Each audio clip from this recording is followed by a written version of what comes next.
ਗੁਰੂਆਂ ਦੇ ਬਾਣੀਆਂ ਤੇ ਅਸੀਂ ਪੜ੍ਹਦੇ ਹਾਂ, ਗੁਰੂਆਂ ਦੇ ਸ਼ਬਦ ਤੇ ਅਸੀਂ ਪੜ੍ਹਦੇ ਹਾਂ, ਪਰ ਕੀ ਗੁਰੂ ਹਰ ਵੇਲੇ ਸ਼ਬਦਾਂ 'ਚ ਹੀ ਗੱਲ ਕਰਦੇ ਸੀ? ਨਹੀਂ, ਨਾਲ ਨਾਲ ਸਾਖੀਆਂ ਵੀ ਸੁਣਾਉਂਦੇ ਸੀ, ਨਾਲ ਨਾਲ ਉਹ ਗਿਆਨ ਦੀਆਂ ਗੱਲਾਂ ਵੀ ਦੱਸਦੇ ਸੀ, ਜਿਨ੍ਹਾਂ ਤੋਂ ਸਾਨੂੰ ਸਿੱਖਿਆ ਮਿਲਦੀ ਸੀ ਕਿ ਜੇ ਸਾਡੇ ਜੀਵਨ 'ਚ ਦੁੱਖ ਹੈ, ਸਾਡੇ ਜੀਵਨ 'ਚ ਪਰੇਸ਼ਾਨੀਆਂ ਹੈ, ਸਾਡੇ ਜੀਵਨ 'ਚ ਚਿੰਤਾਵਾਂ ਹੈ, ਤੇ ਅਸੀਂ ਉਹਨਾਂ ਚਿੰਤਾਵਾਂ ਤੋਂ ਮੁਕਤ ਕਿਸ ਤਰ੍ਹਾਂ ਹੋ ਸਕਦੇ ਹਾਂ। ਜਰਾ ਧਿਆਨ ਦੇਣਾ, ਇੱਥੇ ਸ਼੍ਰੀ ਗੁਰੂ ਰਵਿਦਾਸ ਜੀ ਇੱਕ ਮੇਂਢਕ ਦੀ ਸਾਖੀ ਸੁਣਾਉਂਦੇ ਹੁੰਦੇ ਸੀ ਆਪਣੇ ਜੀਵਨ ਨੂੰ ਗਿਆਨ ਦੇਣ ਦੀ ਖਾਤਰ, ਔਰ ਅੱਜ ਅਸੀਂ ਉਹਨਾਂ ਦੀ ਉਹ ਕਹਾਣੀ, ਉਹਨਾਂ ਦੀ ਉਹ ਸਾਖੀ ਤੁਹਾਨੂੰ ਵੀ ਦੱਸਣਾ ਚਾਹਾਂਗੇ ਕਿ ਇੱਕ ਵਾਰ ਇੱਕ ਆਦਮੀ ਸ਼੍ਰੀ ਗੁਰੂ ਰਵਿਦਾਸ ਜੀ ਦੇ ਕੋਲ ਆਇਆ। ਪਹਿਲੀ ਵਾਰ ਉਹ ਸੰਤਾਂ ਦੀ ਸੰਗਤ ਵਿੱਚ ਆਇਆ ਸੀ, ਪਹਿਲੀ ਵਾਰ ਉਹ ਸਤਸੰਗ ਦੇ ਵਿੱਚ ਆਇਆ ਸੀ। ਆ ਕੇ ਸਤਸੰਗ 'ਚ ਬੈਠਾ ਔਰ ਜਾ ਕੇ ਸਤਸੰਗ ਦੇ ਵਚਨ ਸੁਣੇ। ਜਦੋਂ ਸਤਸੰਗ ਦੀ ਸਮਾਪਤੀ ਹੋਈ, ਗਿਆ ਗੁਰੂਆਂ ਦੇ ਚਰਨਾਂ 'ਚ ਨਮਸਕਾਰ ਕੀਤੀ, ਮੱਥਾ ਟੇਕਿਆ ਔਰ ਹੱਥ ਜੋੜ ਕੇ ਬੇਨਤੀ ਕਰਨ ਲੱਗਾ ਔਰ ਕਹਿਣ ਲੱਗਾ ਕਿ ਸਤਿਗੁਰੂ, ਇਹ ਜੀਵਨ 'ਚ ਤਕਲੀਫਾਂ, ਇਹ ਜੀਵਨ 'ਚ ਦੁੱਖ ਬਹੁਤ ਹੈ, ਜੀਵਨ 'ਚ ਪਰੇਸ਼ਾਨੀਆਂ ਬਹੁਤ ਹੈ। ਮੈਨੂੰ ਇਹ ਦੱਸੋ ਕਿ ਇਨਸਾਨ, ਜਿੱਧਰ ਵੀ ਮੈਂ ਦੇਖਦਾ ਹਾਂ ਕਿ ਇਨਸਾਨ ਦੁਖੀ ਨਜ਼ਰ ਆਉਂਦਾ ਹੈ, ਇਨਸਾਨ ਪਰੇਸ਼ਾਨ ਨਜ਼ਰ ਆਉਂਦਾ ਹੈ, ਇਨਸਾਨ ਦੇ ਜੀਵਨ 'ਚ ਕੋਈ ਨਾ ਕੋਈ ਪਰੇਸ਼ਾਨੀ, ਕੋਈ ਨਾ ਕੋਈ ਚਿੰਤਾ ਨਜ਼ਰ ਆਉਂਦੀ ਹੈ। ਇਦਾਂ ਕਿਉਂ ਹੈ? ਇਸ ਤਰ੍ਹਾਂ ਕਿਉਂ ਹੈ? ਇਹ ਦੁਨੀਆ ਤੇ ਇੰਨੇ ਦੁੱਖ ਕਿਉਂ ਹੈ? ਹੁਣ ਸ਼ਾਇਦ ਤੁਸੀਂ ਵੀ ਜੇ ਬਾਜ਼ਾਰ 'ਚ ਜਾ ਕੇ ਦੇਖੋ, ਇੱਥੋਂ ਨਿਕਲ ਜਾਓ ਬਾਹਰ, ਜਿੱਧਰ ਵੀ ਤੁਸੀਂ ਜਾਓਗੇ ਤੁਹਾਨੂੰ ਨਜ਼ਰ ਆਏਗਾ ਉਹ ਵੀ ਬੰਦਾ ਦੁਖੀ ਹੈ, ਉਹ ਵੀ ਬੰਦਾ ਦੁਖੀ ਹੈ, ਬੱਚਾ ਵੀ ਦੁਖੀ ਹੈ, ਬਜ਼ੁਰਗ ਵੀ ਦੁਖੀ ਹੈ, ਔਰਤ ਵੀ ਦੁਖੀ, ਮਰਦ ਵੀ ਦੁਖੀ, ਹਰ ਘਰ ਦੇ ਅੰਦਰ ਦੁੱਖ ਹੀ ਦੁੱਖ ਹੈ। ਕਿੱਦਾਂ ਦੀ ਪ੍ਰਮਾਤਮਾ ਨੇ ਦੁਨੀਆ ਬਣਾਈ ਹੈ, ਕਿੱਦਾਂ ਦਾ ਪ੍ਰਮਾਤਮਾ ਨੇ ਸੰਸਾਰ ਬਣਾਇਆ ਹੈ, ਇੰਨੇ ਦੁੱਖ ਕਿਉਂ ਹੈ? ਤਾਂ ਜ਼ਰਾ ਹੁਣ ਸਮਝਣਾ ਸਾਰੇ ਜੀ, ਜਿੱਦਾਂ ਇਹ ਸਵਾਲ ਉਸ ਆਦਮੀ ਦੇ ਦਿਲ 'ਚ ਆਇਆ, ਹੋ ਸਕਦਾ ਸੰਸਾਰ ਦੇ ਕਈ ਜੀਵਾਂ ਦੇ ਦਿਲ 'ਚ ਇਹ ਗੱਲ ਆਂਦੀ ਹੋਵੇ ਕਿ ਪ੍ਰਮਾਤਮਾ ਨੇ ਕਿੱਦਾਂ ਦਾ ਸੰਸਾਰ ਬਣਾਇਆ। ਕਹਿੰਦੇ ਆ ਕਿ ਪ੍ਰਭੂ ਨੇ, ਪ੍ਰਮਾਤਮਾ ਨੇ, ਨਿਰੰਕਾਰ ਨੇ ਦੁਨੀਆ ਬਣਾਈ। ਅਗਰ ਪ੍ਰਮਾਤਮਾ ਨੇ ਦੁਨੀਆ ਬਣਾਈ ਤਾਂ ਫਿਰ ਦੁੱਖ ਕਿਉਂ ਹੈ ਇੰਨੇ, ਇੰਨੀਆਂ ਪਰੇਸ਼ਾਨੀਆਂ ਕਿਉਂ ਹੈ? ਉਸਨੇ ਵੀ ਇਹੀ ਸਵਾਲ ਜਦੋਂ ਗੁਰੂਆਂ ਦੇ ਕੋਲ ਕੀਤਾ, ਸ਼੍ਰੀ ਗੁਰੂ ਰਵਿਦਾਸ ਜੀ ਨੂੰ ਕਿਹਾ ਕਿ ਮਹਾਰਾਜ ਦੁਨੀਆ ਤੇ ਇੰਨੇ ਦੁੱਖ ਕਿਉਂ ਹੈ, ਇੰਨੀਆਂ ਪਰੇਸ਼ਾਨੀਆਂ ਕਿਉਂ ਹੈ, ਕਿਉਂ ਚਾਰੋਂ ਪਾਸੇ ਦੁੱਖ ਹੀ ਦੁੱਖ ਨਜ਼ਰ ਆ ਰਹੇ ਹੈ? ਤਾਂ ਉਸ ਵੇਲੇ ਸ਼੍ਰੀ ਗੁਰੂ ਰਵਿਦਾਸ ਜੀ ਮੁਸਕਰਾ ਕੇ ਉਹਨੂੰ ਕਹਿਣ ਲੱਗੇ, ਬੈਠ, ਜੋ ਤੇਰਾ ਸਵਾਲ ਹੈ ਨਾ ਇਹਦਾ ਤੈਨੂੰ ਜਵਾਬ ਦਿੰਦੇ ਆ, ਬੈਠ। ਉਹਨੂੰ ਬਿਠਾਇਆ ਤਾਂ ਉਸ ਵੇਲੇ ਸ਼੍ਰੀ ਗੁਰੂ ਰਵਿਦਾਸ ਜੀ ਨੇ ਉਹਨੂੰ ਕਿਹਾ ਕਿ ਅਸੀਂ ਤੈਨੂੰ ਇੱਕ ਕਹਾਣੀ ਸੁਣਾਣੀ ਹੈ, ਫਿਰ ਤੈਨੂੰ ਤੇਰੇ ਸਵਾਲ ਦਾ ਜਵਾਬ ਵੀ ਜ਼ਰੂਰ ਦੇਵਾਂਗੇ। ਉਹ ਕਹਿੰਦਾ ਸਤਿਗੁਰੂ ਸੁਣਾਓ। ਹੁਣ ਉਹ ਤਾਂ ਬੈਠਾ ਹੀ, ਨਾਲ ਨਾਲ ਸੰਗਤ ਵੀ ਕਹਾਣੀ ਸੁਣ ਰਹੀ ਹੈ। ਕਿਹੜੀ ਕਹਾਣੀ ਸੁਣਾਈ ਸ਼੍ਰੀ ਗੁਰੂ ਰਵਿਦਾਸ ਜੀ ਨੇ? ਕਿ ਇੱਕ ਤਲਾਬ ਸੀ, ਛੋਟਾ ਜਿਹਾ ਤਲਾਬ ਸੀ। ਉਹ ਤਲਾਬ ਦੇ ਵਿੱਚ ਕੁਝ ਮੇਂਢਕ ਰਹਿੰਦੇ ਸੀ। ਉਹ ਤਲਾਬ ਦੇ ਵਿੱਚ ਕੁਝ ਮੇਂਢਕ, ਕੁਝ ਡੱਡੂ ਰਹਿੰਦੇ ਸੀ। ਤਾਂ ਹੁਣ ਉਹ ਡੱਡੂ ਉਸ ਤਲਾਬ ਦੇ ਅੰਦਰ ਰਹਿੰਦੇ ਸੀ। ਉਹ ਤਲਾਬ ਦੇ ਅੰਦਰ ਜਿਹੜੀਆਂ ਮੱਖੀਆਂ, ਮੱਛਰਾਂ ਨੇ ਆਣਾ, ਉਹਨਾਂ ਨੂੰ ਖਾ ਕੇ ਆਪਣਾ ਜੀਵਨ ਗੁਜ਼ਾਰਨਾ। ਪਰ ਹਾਲਾਤ ਕੁਝ ਐਸੇ ਹੋਏ, ਸਮਾਂ ਕੁਝ ਐਸਾ ਆਇਆ ਕਿ ਕੁਝ ਸਾਲ ਬਰਸਾਤ ਨਹੀਂ ਪਈ। ਜਦੋਂ ਬਰਸਾਤ ਨਹੀਂ ਪਈ ਤਾਂ ਤਲਾਬ ਦਾ ਪਾਣੀ ਧੀਰੇ ਧੀਰੇ ਸੁੱਕਣ ਲੱਗ ਗਿਆ। ਜਦੋਂ ਤਲਾਬ ਦਾ ਪਾਣੀ ਧੀਰੇ ਧੀਰੇ ਸੁੱਕਣ ਲੱਗ ਗਿਆ ਤਾਂ ਉੱਥੇ ਜੋ ਮੱਛਰ ਸੀ, ਮੱਖੀਆਂ ਸੀ, ਜਾਂ ਜੋ ਕੀਟ ਪਤੰਗੇ ਸੀ, ਜਿਨ੍ਹਾਂ ਨੂੰ ਖਾ ਕੇ ਉਹ ਮੇਂਢਕ ਆਪਣਾ ਪੇਟ ਭਰਦੇ ਸੀ, ਹੁਣ ਪਾਣੀ ਘਟਣ ਲੱਗਾ ਤਾਂ ਉਹ ਮੱਖੀ, ਮੱਛਰ, ਉਹ ਕੀਟ ਪਤੰਗਿਆਂ ਦੀ ਵੀ ਕਮੀ ਆਉਣ ਲੱਗ ਗਈ। ਤਾਂ ਉਹਦੇ ਵਿੱਚ ਜਿਹੜੇ ਮੇਂਢਕ ਰਹਿੰਦੇ ਸੀ, ਕੁਝ ਮੇਂਢਕਾਂ ਨੇ ਸਲਾਹ ਕੀਤੀ ਕਿ ਭਈ ਇਹ ਤਲਾਬ ਤਾਂ ਹੁਣ ਸੁੱਕਦਾ ਜਾ ਰਿਹਾ ਹੈ, ਪਾਣੀ ਘਟਦਾ ਜਾ ਰਿਹਾ ਹੈ, ਹੁਣ ਕੀਟ ਪਤੰਗੇ ਵੀ ਹੈ ਨਹੀਂ ਖਾਣ ਨੂੰ, ਕਿਉਂ ਨਾ ਅਸੀਂ ਇਹ ਤਲਾਬ ਨੂੰ ਛੱਡ ਕੇ ਇੱਥੋਂ ਥੋੜੀ ਦੂਰ ਇੱਕ ਨਦੀ ਹੈ, ਸੁਣਿਆ ਹੈ ਕਿ ਉਹਦਾ ਪਾਣੀ ਵੀ ਅੱਛਾ ਹੈ ਔਰ ਉੱਥੇ ਕਮੀ ਵੀ ਕੋਈ ਨਹੀਂ ਹੈ, ਕਿਉਂ ਨਾ ਅਸੀਂ ਉੱਥੇ ਚਲੀਏ। ਪਰ ਇੱਕ ਮੇਂਢਕ ਉਹਨਾਂ ਚੋਂ ਐਸਾ ਸੀ ਜਿਹੜਾ ਕਹਿੰਦਾ, ਲੈ ਇੱਥੇ ਮੇਰੇ ਪੂਰਵਜ ਰਹਿੰਦੇ ਸੀ, ਇੱਥੇ ਮੇਰੇ ਪੂਰਵਜ, ਮੇਰੇ ਸਿਆਣੇ, ਇੱਥੇ ਹੀ ਉਹਨਾਂ ਨੇ ਜਨਮ ਲਿਆ, ਇੱਥੇ ਹੀ ਉਹ ਮਰੇ, ਮੈਂ ਇਹ ਤਲਾਬ ਨੂੰ ਛੱਡ ਕੇ ਨਹੀਂ ਜਾਣਾ, ਮੈਂ ਇਹ ਤਲਾਬ ਨੂੰ ਛੱਡ ਕੇ ਨਹੀਂ ਜਾਣਾ, ਮੈਂ ਤਾਂ ਇੱਥੇ ਹੀ ਰਹਿਣਾ ਹੈ, ਤੁਸੀਂ ਜਿੱਥੇ ਜਾਣਾ ਜਾਓ। ਹੁਣ ਕਹਿੰਦੇ ਇੱਕ ਇੱਕ ਕਰਕੇ ਬਾਕੀ ਮੇਂਢਕ ਨਦੀ ਤਰਫ ਜਾਣ ਲੱਗ ਗਏ, ਪਰ ਉੱਥੇ ਹੀ ਬੈਠਾ ਹੈ। ਉਹਨਾਂ ਉੱਥੇ ਬਹਿ ਕੇ ਰੱਬ ਨੂੰ ਕਹਿਣਾ, ਹੇ ਰੱਬਾ, ਇਹ ਕਿੱਦਾਂ ਦਾ ਤੂੰ ਬਣਾਇਆ ਮੈਨੂੰ, ਇਹ ਕਿੱਦਾਂ ਦਾ ਜੀਵਨ ਦਿੱਤਾ ਹੈ, ਮੈਂ ਬੜਾ ਦੁਖੀ ਹਾਂ, ਮੈਂ ਬੜਾ ਪਰੇਸ਼ਾਨ ਹਾਂ, ਮੈਂ ਪਰੇਸ਼ਾਨ ਹਾਂ ਕਿਉਂਕਿ ਖਾਣ ਨੂੰ ਕੀਟ ਵੀ ਨਹੀਂ ਮਿਲਦੇ, ਪਤੰਗੇ ਵੀ ਨਹੀਂ ਮਿਲਦੇ, ਹੁਣ ਤਾਂ ਮੇਰਾ ਪੇਟ ਵੀ ਨਹੀਂ ਭਰਦਾ, ਸਾਰਾ ਸਾਰਾ ਦਿਨ ਮੈਨੂੰ ਭੁੱਖੇ ਨੂੰ ਗੁਜ਼ਰ ਜਾਂਦਾ ਹੈ। ਹੇ ਰੱਬਾ, ਕਿੱਦਾਂ ਦੀ ਮੈਨੂੰ ਜ਼ਿੰਦਗੀ ਦਿੱਤੀ ਹੈ, ਕਿੱਦਾਂ ਦਾ ਮੈਨੂੰ ਜੀਵਨ ਦਿੱਤਾ ਹੈ। ਉਹਨੇ ਸਵੇਰੇ ਸ਼ਾਮ ਉਸ ਮੇਂਢਕ ਨੇ ਰੱਬ ਦੇ ਅੱਗੇ ਉਹ ਹਰੀ ਦੇ ਅੱਗੇ ਅਰਦਾਸ ਕਰਨੀ, ਪ੍ਰਾਰਥਨਾ ਕਰਨੀ। ਪ੍ਰਾਰਥਨਾ ਕੀ? ਸ਼ਿਕਾਇਤ ਕਰਨੀ ਕਿ ਕਿੱਦਾਂ ਦੀ ਜ਼ਿੰਦਗੀ ਦਿੱਤੀ ਹੈ, ਕਿੱਦਾਂ ਦਾ ਜੀਵਨ ਦਿੱਤਾ ਹੈ। ਦੇਖ ਆ ਪਾਣੀ ਸੁੱਕਦਾ ਜਾ ਰਿਹਾ ਹੈ, ਕੀਟ ਪਤੰਗੇ ਮੁੱਕਦੇ ਜਾ ਰਹੇ ਆ, ਹੁਣ ਤਾਂ ਪੇਟ ਵੀ ਨਹੀਂ ਭਰਦਾ। ਇਦਾਂ ਉਹਨਾਂ ਸ਼ਿਕਾਇਤਾਂ ਕਰਨੀਆਂ। ਇੱਕ ਦਿਨ ਤੇ ਇੱਕ ਬੰਗਲਾ ਵੀ ਆ ਕੇ ਪੇੜ ਤੇ ਬਹਿ ਗਿਆ। ਜਦੋਂ ਬੰਗਲਾ ਆ ਕੇ ਪੇੜ ਤੇ ਬੈਠਾ, ਇਸ ਮੇਂਢਕ ਨੇ ਦੇਖਿਆ ਕਿ ਬੰਗਲਾ ਵੀ ਆ ਗਿਆ। ਹੇ ਰੱਬਾ, ਹੁਣ ਤਾਂ ਮੇਰੀ ਮੌਤ ਵੀ ਆ ਗਈ, ਹੁਣ ਤਾਂ ਲੱਗਦਾ ਬੰਗਲਾ ਮੈਨੂੰ ਖਾ ਜਾਏਗਾ, ਮੈਂ ਕੀ ਕਰਾਂ? ਤੂੰ ਕਿੱਦਾਂ ਦੀ ਜ਼ਿੰਦਗੀ ਦਿੱਤੀ ਹੈ। ਉਹ ਬਸ ਦਿਨ ਰਾਤ ਸ਼ਿਕਾਇਤ ਹੀ ਕਰ ਰਿਹਾ ਰੱਬ ਨੂੰ, ਆਪਣੇ ਦੁੱਖ ਦੀ, ਆਪਣੀ ਪਰੇਸ਼ਾਨੀ ਦੀ, ਆਪਣੀ ਚਿੰਤਾ ਦੀ। ਹੁਣ ਇੱਕ ਹੋਰ ਮੇਂਢਕ ਸੀ ਜਿਹੜਾ ਹੁਣ ਇੱਕੋ ਹੀ ਰਹਿ ਗਿਆ ਸੀ। ਉਹਨਾਂ ਕਿਹਾ ਚੱਲ ਭਾਈ, ਹੁਣ ਤਾਂ ਬੰਗਲਾ ਵੀ ਆ ਗਿਆ, ਉਹ ਚੱਲ ਅਸੀਂ ਵੀ ਬਾਕੀ ਮੇਂਢਕਾਂ ਦੀ ਤਰ੍ਹਾਂ ਉਹ ਨਦੀ ਤੇ ਚਲੇ ਜਾਈਏ। ਸੁਣਿਆ ਹੈ ਉੱਥੇ ਬੰਗਲਿਆਂ ਦਾ ਵੀ ਡਰ ਨਹੀਂ ਔਰ ਖਾਣ ਨੂੰ ਵੀ ਸਭ ਕੁਝ ਹੈ, ਚੱਲ। ਉਹ ਕਹਿੰਦਾ ਨਹੀਂ, ਮੈਂ ਨਹੀਂ ਜਾਣਾ, ਮੈਂ ਕਿਉਂ ਜਾਵਾਂ? ਮੈਂ ਆਪਣੇ ਪੂਰਵਜਾਂ ਨੂੰ ਇੱਥੇ ਦੇਖਿਆ ਸੀ, ਆਪਣੇ ਪੁਰਾਣੇ ਬਜ਼ੁਰਗਾਂ ਨੂੰ ਮੈਂ ਇੱਥੇ ਹੀ ਪਾਇਆ, ਉਹਨਾਂ ਨੂੰ ਇੱਥੇ ਹੀ ਛੱਡਿਆ, ਉਹ ਨਹੀਂ ਕਦੀ ਇਹਨੂੰ ਛੱਡ ਕੇ ਗਏ, ਤਾਂ ਮੈਂ ਕਿਉਂ ਜਾਵਾਂ? ਤੂੰ ਜਾ। ਕਹਿੰਦੇ ਉਹ ਆਖਰੀ ਮੇਂਢਕ ਵੀ ਚਲਾ ਗਿਆ, ਪਰ ਹੁਣ ਇਹ ਇਕੱਲਾ ਹੀ ਉਸ ਤਲਾਬ ਦੇ ਕੋਲ ਬੈਠਾ ਹੈ। ਨਾ ਉੱਥੇ ਕੀਟ ਮਿਲਦੇ ਖਾਣ ਨੂੰ, ਨਾ ਪਤੰਗੇ ਮਿਲਦੇ ਖਾਣ ਨੂੰ, ਔਰ ਹਰ ਵੇਲੇ ਧਿਆਨ ਬੰਗਲੇ ਵੱਲ ਵੀ ਰਹਿੰਦਾ ਹੈ, ਕਿਉਂਕਿ ਪਾਣੀ 'ਚ ਵੜਿਆ ਰਹਿੰਦਾ। ਹੁਣ ਪਾਣੀ ਥੋੜਾ ਹੈ ਕਿਉਂਕਿ ਬਾਰਿਸ਼ ਪੈ ਨਹੀਂ ਰਹੀ, ਪਾਣੀ ਦਿਨ ਪ੍ਰਤੀ ਦਿਨ ਸੁੱਕਦਾ ਜਾ ਰਿਹਾ, ਸੁੱਕਦਾ ਜਾ ਰਿਹਾ ਹੈ। ਆਖਿਰ ਇਹਨਾਂ ਥੋੜੇ ਜਿਹੇ ਪਾਣੀ ਵਿੱਚ ਹੀ ਹੁਣ ਜਦੋਂ ਬੁੱਕ ਭਰ ਪਾਣੀ ਰਹਿ ਗਿਆ, ਸ਼ਿਕਾਇਤ ਕੀਤੀ ਰੱਬ ਨੂੰ। ਇਹ ਕੀ? ਜਦ ਨੂੰ ਬੰਗਲਾ ਆਇਆ ਔਰ ਆ ਕੇ ਇਹਨੂੰ ਆਪਣੀ ਚੁੰਝ ਫਸਾਇਆ ਔਰ ਲੈ ਗਿਆ। ਔਰ ਜਾਂਦਾ ਜਾਂਦਾ ਪਤਾ ਕੀ ਕਹਿੰਦਾ? ਰੱਬਾ ਤੂੰ ਮਾੜੀ ਕੀਤੀ, ਬੰਗਲੇ ਤੋਂ ਬਚਾਇਆ ਨਹੀਂ, ਅੱਜ ਬੰਗਲਾ ਮੈਨੂੰ ਖਾ ਗਿਆ। ਕਹਿੰਦੇ ਮੇਂਢਕ ਜਾਂਦਾ ਜਾਂਦਾ ਪੰਜਿਆਂ 'ਚ ਫਸਿਆ ਫਸਿਆ ਸ਼ਿਕਾਇਤ ਕਰਕੇ ਮਰ ਗਿਆ। ਜਰਾ ਸਮਝੋ ਸਾਰੇ ਜੀਵ। ਇੰਨੀ ਕਹਾਣੀ ਸੁਣਾ ਕੇ ਸ਼੍ਰੀ ਗੁਰੂ ਰਵਿਦਾਸ ਜੀ ਚੁੱਪ ਹੋ ਗਏ। ਉਹ ਆਦਮੀ ਦੀ ਤਰਫ ਦੇਖ ਰਹੇ ਹੈ ਤਾਂ ਸ਼੍ਰੀ ਗੁਰੂ ਰਵਿਦਾਸ ਜੀ ਨੇ ਪੁੱਛਿਆ ਮੁਸਕਰਾ ਕੇ, ਕੁਝ ਸਮਝਿਆ ਇਸ ਕਹਾਣੀ ਤੋਂ? ਤੁਸੀਂ ਸਮਝੇ ਕੁਝ ਕਿ ਨਹੀਂ ਇਸ ਕਹਾਣੀ ਤੋਂ? ਉਹ ਕਹਿੰਦਾ ਸਤਿਗੁਰੂ ਮੈਂ ਤਾਂ ਸਮਝਿਆ ਨਹੀਂ, ਤੁਸੀਂ ਸਮਝਾ ਦਿਓ। ਤਾਂ ਸ਼੍ਰੀ ਗੁਰੂ ਰਵਿਦਾਸ ਜੀ ਕਹਿੰਦੇ ਅੱਜ ਤੂੰ ਕਹਿ ਰਿਹਾ ਕਿ ਦੁਨੀਆ ਤੇ ਬੜੇ ਦੁੱਖ ਹੈ, ਦੁਨੀਆ ਤੇ ਬੜੀਆਂ ਪਰੇਸ਼ਾਨੀਆਂ ਹੈ, ਦੁਨੀਆ ਦੇ ਉੱਤੇ ਚਾਰੋਂ ਪਾਸੇ ਦੁੱਖ ਹੀ ਦੁੱਖ ਹੈ। ਤਾਂ ਭਾਈ ਇਹ ਦੁੱਖ, ਇਹ ਪਰੇਸ਼ਾਨੀ 'ਚ ਇਨਸਾਨ ਕਿਉਂ ਹੈ? ਕਿਉਂਕਿ ਜਿਹੜਾ ਇਨਸਾਨ ਦੁਖੀ ਹੈ, ਪਰੇਸ਼ਾਨ ਹੈ ਨਾ, ਜਿਹੜਾ ਇਨਸਾਨ ਹਾਏ ਹਾਏ ਕਰ ਰਿਹਾ ਹੈ, ਹਰ ਵੇਲੇ ਸ਼ਿਕਾਇਤ ਕਰ ਰਿਹਾ ਹੈ, ਜਰਾ ਗੌਰ ਕਰਨਾ। ਗੁਰੂ ਕਹਿੰਦੇ ਉਹਦਾ ਹਾਲ ਇਸ ਮੇਂਢਕ ਵਾਲਾ ਹੈ। ਆ ਜਿਹੜਾ ਮੇਂਢਕ ਹਰ ਵੇਲੇ ਸ਼ਿਕਾਇਤ ਕਰ ਰਿਹਾ, ਰੱਬਾ ਨਾ ਪੇਟ ਭਰਦਾ ਹੈ, ਨਾ ਕੀਟ ਪਤੰਗੇ ਹੈ, ਨਾ ਖਾਣ ਨੂੰ ਢਿੱਡ ਭਰ ਕੇ ਕੁਝ ਮਿਲਦਾ ਹੈ, ਔਰ ਹੁਣ ਤਾਂ ਬਗੁਲਾ ਵੀ ਆ ਕੇ ਬਹਿ ਗਿਆ, ਹੁਣ ਮੇਰੀ ਜਾਨ ਨਾ ਲੈ ਜਾਵੇ, ਮੈਨੂੰ ਖਾਈ ਨਾ ਜਾਵੇ। ਉਹ ਸ਼ਿਕਾਇਤ ਕਰ ਰਿਹਾ ਔਰ ਇੱਕ ਦਿਨ ਉਹ ਮੌਤ ਰੂਪੀ ਬੰਗਲੇ ਨੇ ਉਹਨੂੰ ਚੱਕ ਲਿਆ। ਹੁਣ ਸਾਡੀ ਹਾਲਤ ਵੀ ਉਹ ਮੇਂਢਕ ਵਾਲੀ ਹੋ ਜਾਂਦੀ ਹੈ।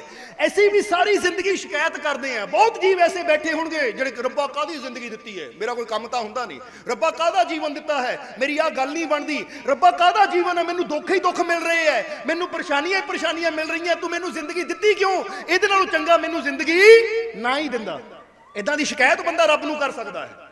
ਔਰ ਇਦਾਂ ਦੀਆਂ ਸ਼ਿਕਾਇਤਾਂ ਕਰਦੇ ਕਰਦੇ ਸਮਾਂ ਗੁਜ਼ਰ ਜਾਂਦਾ, ਮੌਤ ਆਂਦੀ ਹੈ। ਔਰ ਜਦੋਂ ਬੰਦੇ ਦੀ ਜਾਨ ਕੱਢਣ ਲੱਗਦੀ ਨਾ, ਜਾਂਦਾ ਜਾਂਦਾ ਬੰਦਾ ਵੀ ਕਹਿੰਦਾ ਕਾਹਦੀ ਜ਼ਿੰਦਗੀ ਸੀ, ਸਾਰੀ ਦੁੱਖਾਂ 'ਚ ਹੀ ਲੰਘ ਗਈ, ਸਾਰੀ ਜ਼ਿੰਦਗੀ ਦੁੱਖਾਂ 'ਚ ਹੀ ਲੰਘ ਗਈ, ਕਾਹਦੀ ਜ਼ਿੰਦਗੀ? ਇਹਦੇ ਨਾਲੋਂ ਚੰਗਾ ਰੱਬ ਜ਼ਿੰਦਗੀ ਨਾ ਦਿੰਦਾ, ਕਹਿ ਕੇ ਮਰ ਜਾਂਦਾ ਹੈ। ਉਹ ਕਹਿੰਦੇ ਜਿਹੜੇ ਦੁਖੀ ਇਨਸਾਨ ਹੈ ਨਾ, ਉਹਨਾਂ ਦਾ ਹਾਲ ਇਸ ਮੇਂਢਕ ਦੀ ਤਰ੍ਹਾਂ ਹੈ। ਉਹ ਕਹਿੰਦਾ ਗੁਰੂ ਫਿਰ ਐ ਸਤਿਗੁਰੂ ਫਿਰ? ਤੇ ਸ਼੍ਰੀ ਗੁਰੂ ਰਵਿਦਾਸ ਜੀ ਕਹਿੰਦੇ ਕਿ ਉਹਨੂੰ ਵੀ ਸਮਝ ਹੋਣੀ ਚਾਹੀਦੀ ਸੀ ਕਿ ਜੇ ਉਹ ਵੀ ਦੂਜੇ ਮੇਂਢਕਾਂ ਦੀ ਗੱਲ ਮੰਨ ਕੇ ਉਸ ਤਲਾਅ ਨੂੰ ਛੱਡ ਕੇ ਨਦੀ ਕੋਲ ਚਲਾ ਜਾਂਦਾ ਤਾਂ ਉਹਦਾ ਡਰ ਵੀ ਖਤਮ ਹੋ ਜਾਣਾ ਸੀ ਔਰ ਉਹਦੀ ਜ਼ਿੰਦਗੀ ਵੀ ਆਨੰਦ ਨਾਲ ਭਰਪੂਰ ਹੋ ਜਾਣੀ ਸੀ। ਪਰ ਉਹਨੇ ਕੀ ਗੱਲ ਕਹੀ ਜਦੋਂ ਦੂਜੇ ਮੇਂਢਕਾਂ ਨੇ ਕਿਹਾ ਚੱਲ ਸਾਡੇ ਨਾਲ ਨਦੀ 'ਚ? ਉਹ ਕਹਿੰਦਾ ਨਹੀਂ, ਮੇਰੇ ਤਾਂ ਬਜ਼ੁਰਗ ਇੱਥੇ ਹੀ ਰਹਿੰਦੇ ਸੀ, ਮੇਰੇ ਤਾਂ ਬਜ਼ੁਰਗ ਇੱਥੇ ਹੀ ਜੰਮੇ ਸੀ, ਇੱਥੇ ਹੀ ਮਰੇ, ਜਦ ਮੇਰੇ ਬਜ਼ੁਰਗ ਤਲਾਅ ਛੱਡ ਕੇ ਨਹੀਂ ਗਏ ਤਾਂ ਮੈਂ ਕਿਉਂ ਜਾਵਾਂ? ਗੁਰੂ ਕਹਿੰਦੇ ਅੱਜ ਕਈ ਇਨਸਾਨ ਵੀ ਐਸੇ ਹੈ ਕਿ ਠੀਕ ਹੈ ਜਦੋਂ ਉਹਦੇ ਬਜ਼ੁਰਗ ਸੀ ਉਦੋਂ ਬਰਸਾਤ ਹੁੰਦੀ ਸੀ ਤਾਂ ਪਾਣੀ ਨਾਲ ਤਲਾਬ ਭਰਿਆ ਰਹਿੰਦਾ ਸੀ, ਉਹਨਾਂ ਨੂੰ ਕਦੀ ਉਹ ਸੰਕਟ ਦਾ ਸਾਹਮਣਾ ਨਹੀਂ ਕਰਨਾ ਪਿਆ ਸੀ ਕਿ ਤਲਾਬ ਸੁੱਕੇ ਔਰ ਉਹ ਛੱਡ ਕੇ ਜਾਣ। ਉਦੋਂ ਤਲਾਬ ਭਰਿਆ ਰਹਿੰਦਾ ਸੀ, ਇਸ ਲਈ ਉਹ ਤਲਾਬ 'ਚ ਰਹੇ। ਪਰ ਹੁਣ ਸਮਾਂ ਆਇਆ, ਬਰਸਾਤ ਨਹੀਂ ਪਈ ਔਰ ਤਲਾਬ ਸੁੱਕ ਗਿਆ, ਤਾਂ ਹੁਣ ਸਮੇਂ ਦੇ ਮੁਤਾਬਿਕ ਉਹਨੂੰ ਉਹ ਤਲਾਬ ਛੱਡ ਕੇ, ਸਮਝਦਾਰੀ ਤਾਂ ਇਹੀ ਸੀ, ਉਹ ਤਲਾਬ ਛੱਡ ਕੇ ਉਸ ਤਲਾਬ 'ਚ ਜਾਣਾ ਚਾਹੀਦਾ ਸੀ ਜਿੱਥੇ ਇਸ ਵੇਲੇ ਜਲ ਹੈ, ਪਾਣੀ ਹੈ। ਇਸ ਲਈ ਸ਼੍ਰੀ ਗੁਰੂ ਰਵਿਦਾਸ ਜੀ ਨੇ ਗੱਲ ਕਹੀ। ਹੁਣ ਜਰਾ ਇਹ ਗੱਲ ਨੂੰ ਥੋੜਾ ਵਿਸਤਾਰ ਨਾਲ ਦੱਸਾਂਗੇ ਅਸੀਂ। ਸ਼੍ਰੀ ਗੁਰੂ ਰਵਿਦਾਸ ਜੀ ਕਹਿੰਦੇ ਜਿਹੜੇ ਜੀਵ ਕਹਿੰਦੇ ਨਾ ਦੁਖੀ ਪਰੇਸ਼ਾਨ, ਉਹਨਾਂ ਨੂੰ ਵੀ ਦੂਜਾ ਕੰਮ ਕਰਨਾ ਚਾਹੀਦਾ ਹੈ ਕਿ ਦੂਜੇ ਮੇਂਢਕਾਂ ਨੇ ਕਿਹਾ ਹੁਣ ਤਲਾਬ 'ਚ ਪਾਣੀ ਨਹੀਂ ਹੈ, ਇੱਥੇ ਬਗਲੇ ਦਾ ਵੀ ਡਰ ਹੈ, ਅਸੀਂ ਨਦੀ 'ਚ ਜਾਈਏ। ਸ਼੍ਰੀ ਗੁਰੂ ਰਵਿਦਾਸ ਜੀ ਕਹਿੰਦੇ ਇਸੇ ਤਰ੍ਹਾਂ ਇਨਸਾਨ ਦੁਖੀ ਉਹ ਹੁੰਦਾ ਹੈ ਜਿਹੜਾ ਆਪਣੇ ਤਲਾਬ ਨੂੰ ਨਹੀਂ ਛੱਡਦਾ, ਕਿਉਂਕਿ ਇਨਸਾਨ ਨੇ ਵੀ ਆਪਣੇ ਜੀਵਨ 'ਚ ਕੁਝ ਦਾਇਰੇ ਬਣਾਏ ਹੁੰਦੇ ਹੈ। ਜਿਸ ਵੇਲੇ ਸ਼੍ਰੀ ਗੁਰੂ ਰਵਿਦਾਸ ਜੀ ਇਹ ਗੱਲ ਕਰ ਰਹੇ ਸੀ, ਉਸ ਵੇਲੇ ਊਚ ਨੀਚ ਜਾਤ ਪਾਤ ਨੂੰ ਲੈ ਕੇ ਬੜੇ ਦਾਇਰੇ ਬਣੇ ਹੋਏ ਸੀ। ਕਈ ਉਸ ਦਾਇਰੇ ਅੰਦਰ ਹੀ ਵੱਜ ਕੇ ਬੈਠ ਜਾਂਦੇ ਸੀ ਕਿ ਲੈ ਸਾਡੇ ਬਾਪ ਦਾਦਾ ਇਹ ਕਰਦੇ ਆ ਗਏ ਤੇ ਅਸੀਂ ਵੀ ਇਹੀ ਕਰਨਾ। ਉਹਨਾਂ ਨੇ ਇਹ ਨਹੀਂ ਦੇਖਣਾ ਕਿ ਸਤਸੰਗ ਦੀ ਗੰਗਾ ਬਹਿ ਰਹੀ ਹੈ, ਸੰਤਾਂ ਦੇ ਗਿਆਨ ਦੀ ਗੰਗਾ ਨਜ਼ਦੀਕ ਬਹਿ ਰਹੀ ਹੈ, ਤੇ ਅਸੀਂ ਚੱਲ ਕੇ ਉਹ ਸਤਸੰਗ ਦੀ ਗੰਗਾ 'ਚ, ਉਹ ਸਤਸੰਗ ਦੀ ਨਦੀ 'ਚ ਚੁੱਭੀ ਮਾਰੀਏ ਜਿੱਥੋਂ ਸਾਨੂੰ ਸਾਰੇ ਪਦਾਰਥ ਮਿਲ ਸਕਦੇ ਹੈ। ਉਹਨਾਂ ਨੇ ਸਤਸੰਗ ਤੱਕ ਨਹੀਂ ਜਾਣਾ, ਉਹਨਾਂ ਨੇ ਕਹਿਣਾ ਲੈ ਸਾਡੇ ਬਾਪ ਦਾਦਾ ਇਹਨੂੰ ਮੰਨਦੇ ਸੀ, ਅਸੀਂ ਇਹ ਨਹੀਂ ਮੰਨਣਾ। ਉਹ ਇੱਕ ਦਾਇਰੇ ਅੰਦਰ ਫਸੇ ਰਹਿ ਜਾਂਦੇ ਐ। ਔਰ ਸ਼੍ਰੀ ਗੁਰੂ ਰਵਿਦਾਸ ਜੀ ਕਹਿੰਦੇ ਜਿੱਥੇ ਉਹ ਗਿਆਨ ਦਾ ਭੰਡਾਰ ਹੈ ਉੱਥੇ ਤੱਕ ਪਹੁੰਚ ਨਹੀਂ ਪਾਉਂਦੇ। ਇਸ ਲਈ ਸਮਝਦਾਰੀ ਕੀ ਹੁੰਦੀ ਹੈ? ਉਹ ਕਹਿੰਦੇ ਸਮਝਦਾਰੀ ਇਹੀ ਹੁੰਦੀ ਹੈ ਕਿ ਜੇ ਇਨਸਾਨ ਦੇ ਜੀਵਨ 'ਚ ਦੁੱਖ ਤਕਲੀਫਾਂ ਪਰੇਸ਼ਾਨੀਆਂ ਹੈ ਨਾ, ਤਾਂ ਉਹਨੂੰ ਹੁਣ ਜ਼ਰੂਰਤ ਹੈ, ਉਹਨੂੰ ਸਮਝ ਲੈਣੀ ਚਾਹੀਦੀ ਹੈ ਕਿ ਮੇਰੇ ਜੀਵਨ 'ਚ ਦੁੱਖ ਪਰੇਸ਼ਾਨੀ ਚਿੰਤਾ ਇਸ ਲਈ ਆ ਗਈ ਹੈ ਕਿਉਂਕਿ ਕਿਤੇ ਨਾ ਕਿਤੇ ਮੈਂ ਪ੍ਰਭੂ ਦੇ ਗਿਆਨ ਦੇ ਸਾਗਰ ਤੋਂ ਦੂਰ ਹੋ ਗਿਆ, ਉਹਦੀ ਬੰਦਗੀ ਦੇ ਸਾਗਰ ਤੋਂ ਦੂਰ ਹੋ ਗਿਆ, ਉਹਦੇ ਨਾਮ ਦੇ ਸਾਗਰ ਤੋਂ ਦੂਰ ਹੋ ਗਿਆ। ਜਿਸ ਤਰ੍ਹਾਂ ਦੂਜੇ ਮੇਂਢਕ ਨਦੀ ਤੱਕ ਪਹੁੰਚੇ, ਨਦੀ ਜਾ ਕੇ ਚੁੱਭੀਆਂ ਮਾਰੀਆਂ ਤਾਂ ਉਹਨਾਂ ਨੇ ਜੀਵਨ 'ਚ ਸ਼ੁਕਰ ਕੀਤਾ, ਉਹਨਾਂ ਨੂੰ ਜੀਵਨ 'ਚ ਕੋਈ ਕਮੀ ਨਹੀਂ ਰਹਿ ਗਈ। ਇਸੇ ਤਰ੍ਹਾਂ ਦੁਖੀ ਉਹੀ ਇਨਸਾਨ ਰਹਿੰਦਾ ਜਿਹੜਾ ਘਰੇ ਹੀ ਬੈਠਾ ਰਹਿੰਦਾ ਔਰ ਚੱਲ ਕੇ ਸੰਤਾਂ ਰੂਪੀ ਗਿਆਨ ਦੀ ਗੰਗਾ ਤੱਕ ਨਹੀਂ ਜਾਂਦਾ। ਜ਼ਰਾ ਸਮਝਣਾ, ਇਹ ਗੱਲ ਨੂੰ ਥੋੜਾ ਜਿਹਾ ਗਹਿਰਾਈ ਨਾਲ ਸਮਝਾਂਗੇ ਤਾਂ ਗੱਲ ਕਲੀਅਰ ਹੋ ਜਾਏਗੀ। ਇੱਕ ਬੰਦਾ ਘਰ ਬੈਠਾ ਹੀ ਰੱਬ ਨੂੰ ਸ਼ਿਕਾਇਤਾਂ ਕਰੀ ਜਾਂਦਾ ਹੈ, ਰੱਬਾ ਮੇਰੇ ਜੀਵਨ 'ਚ ਬੜੇ ਦੁੱਖ ਹੈ, ਮੇਰੇ ਜੀਵਨ 'ਚ ਬੜੀਆਂ ਪਰੇਸ਼ਾਨੀਆਂ ਹੈ, ਮੇਰੇ ਜੀਵਨ 'ਚ ਬੜੀਆਂ ਚਿੰਤਾਵਾਂ ਹੈ, ਤਾਂ ਰੱਬ ਵੀ ਕਹਿੰਦਾ ਹੋਏਗਾ ਭਾਈ ਉੱਠ ਸੰਤਾਂ ਦੇ ਕੋਲ ਜਾ, ਸਤਸੰਗ ਦੇ ਵਿੱਚ ਜਾ, ਜਿੱਥੇ ਪ੍ਰਮਾਤਮਾ ਦੀ ਬੰਦਗੀ ਹੁੰਦੀ ਉਹ ਗੁਰੂ ਘਰ 'ਚ ਜਾ, ਉੱਥੇ ਮੇਰੀਆਂ ਰਹਿਮਤਾਂ ਦਾ ਦਰਿਆ ਵਗ ਰਿਹਾ ਹੈ, ਉੱਥੇ ਪਹੁੰਚ ਤਾਂ ਤੇਰੀਆਂ ਝੋਲੀਆਂ ਵੀ ਭਰ ਸਕਦੀਆਂ ਹੈ। ਜਿੱਦਾਂ ਸੰਤ ਦਾਦੂ ਦਿਆਲ ਨੇ ਆਪਣੀ ਬਾਣੀ 'ਚ ਬੜਾ ਖੁੱਲ੍ਹ ਕੇ ਦੱਸਿਆ ਹੈ। ਇੱਕ ਜਗ੍ਹਾ ਸੰਤ ਦਾਦੂ ਕਹਿੰਦੇ ਹੈ ਕਿ ਦਾਦੂ ਦਾਤ ਦਰਬਾਰ ਕੀ, ਦਾਦੂ ਦਾਤ ਦਰਬਾਰ ਕੀ, ਕੋਈ ਸਾਧੂ ਬਾਂਟੇ ਆਏ, ਤਹਾਂ ਰਾਮ ਧਨ ਪਾਈਏ, ਜਹਾਂ ਸਾਧੂ ਬੈਠਾ ਜਾਏ।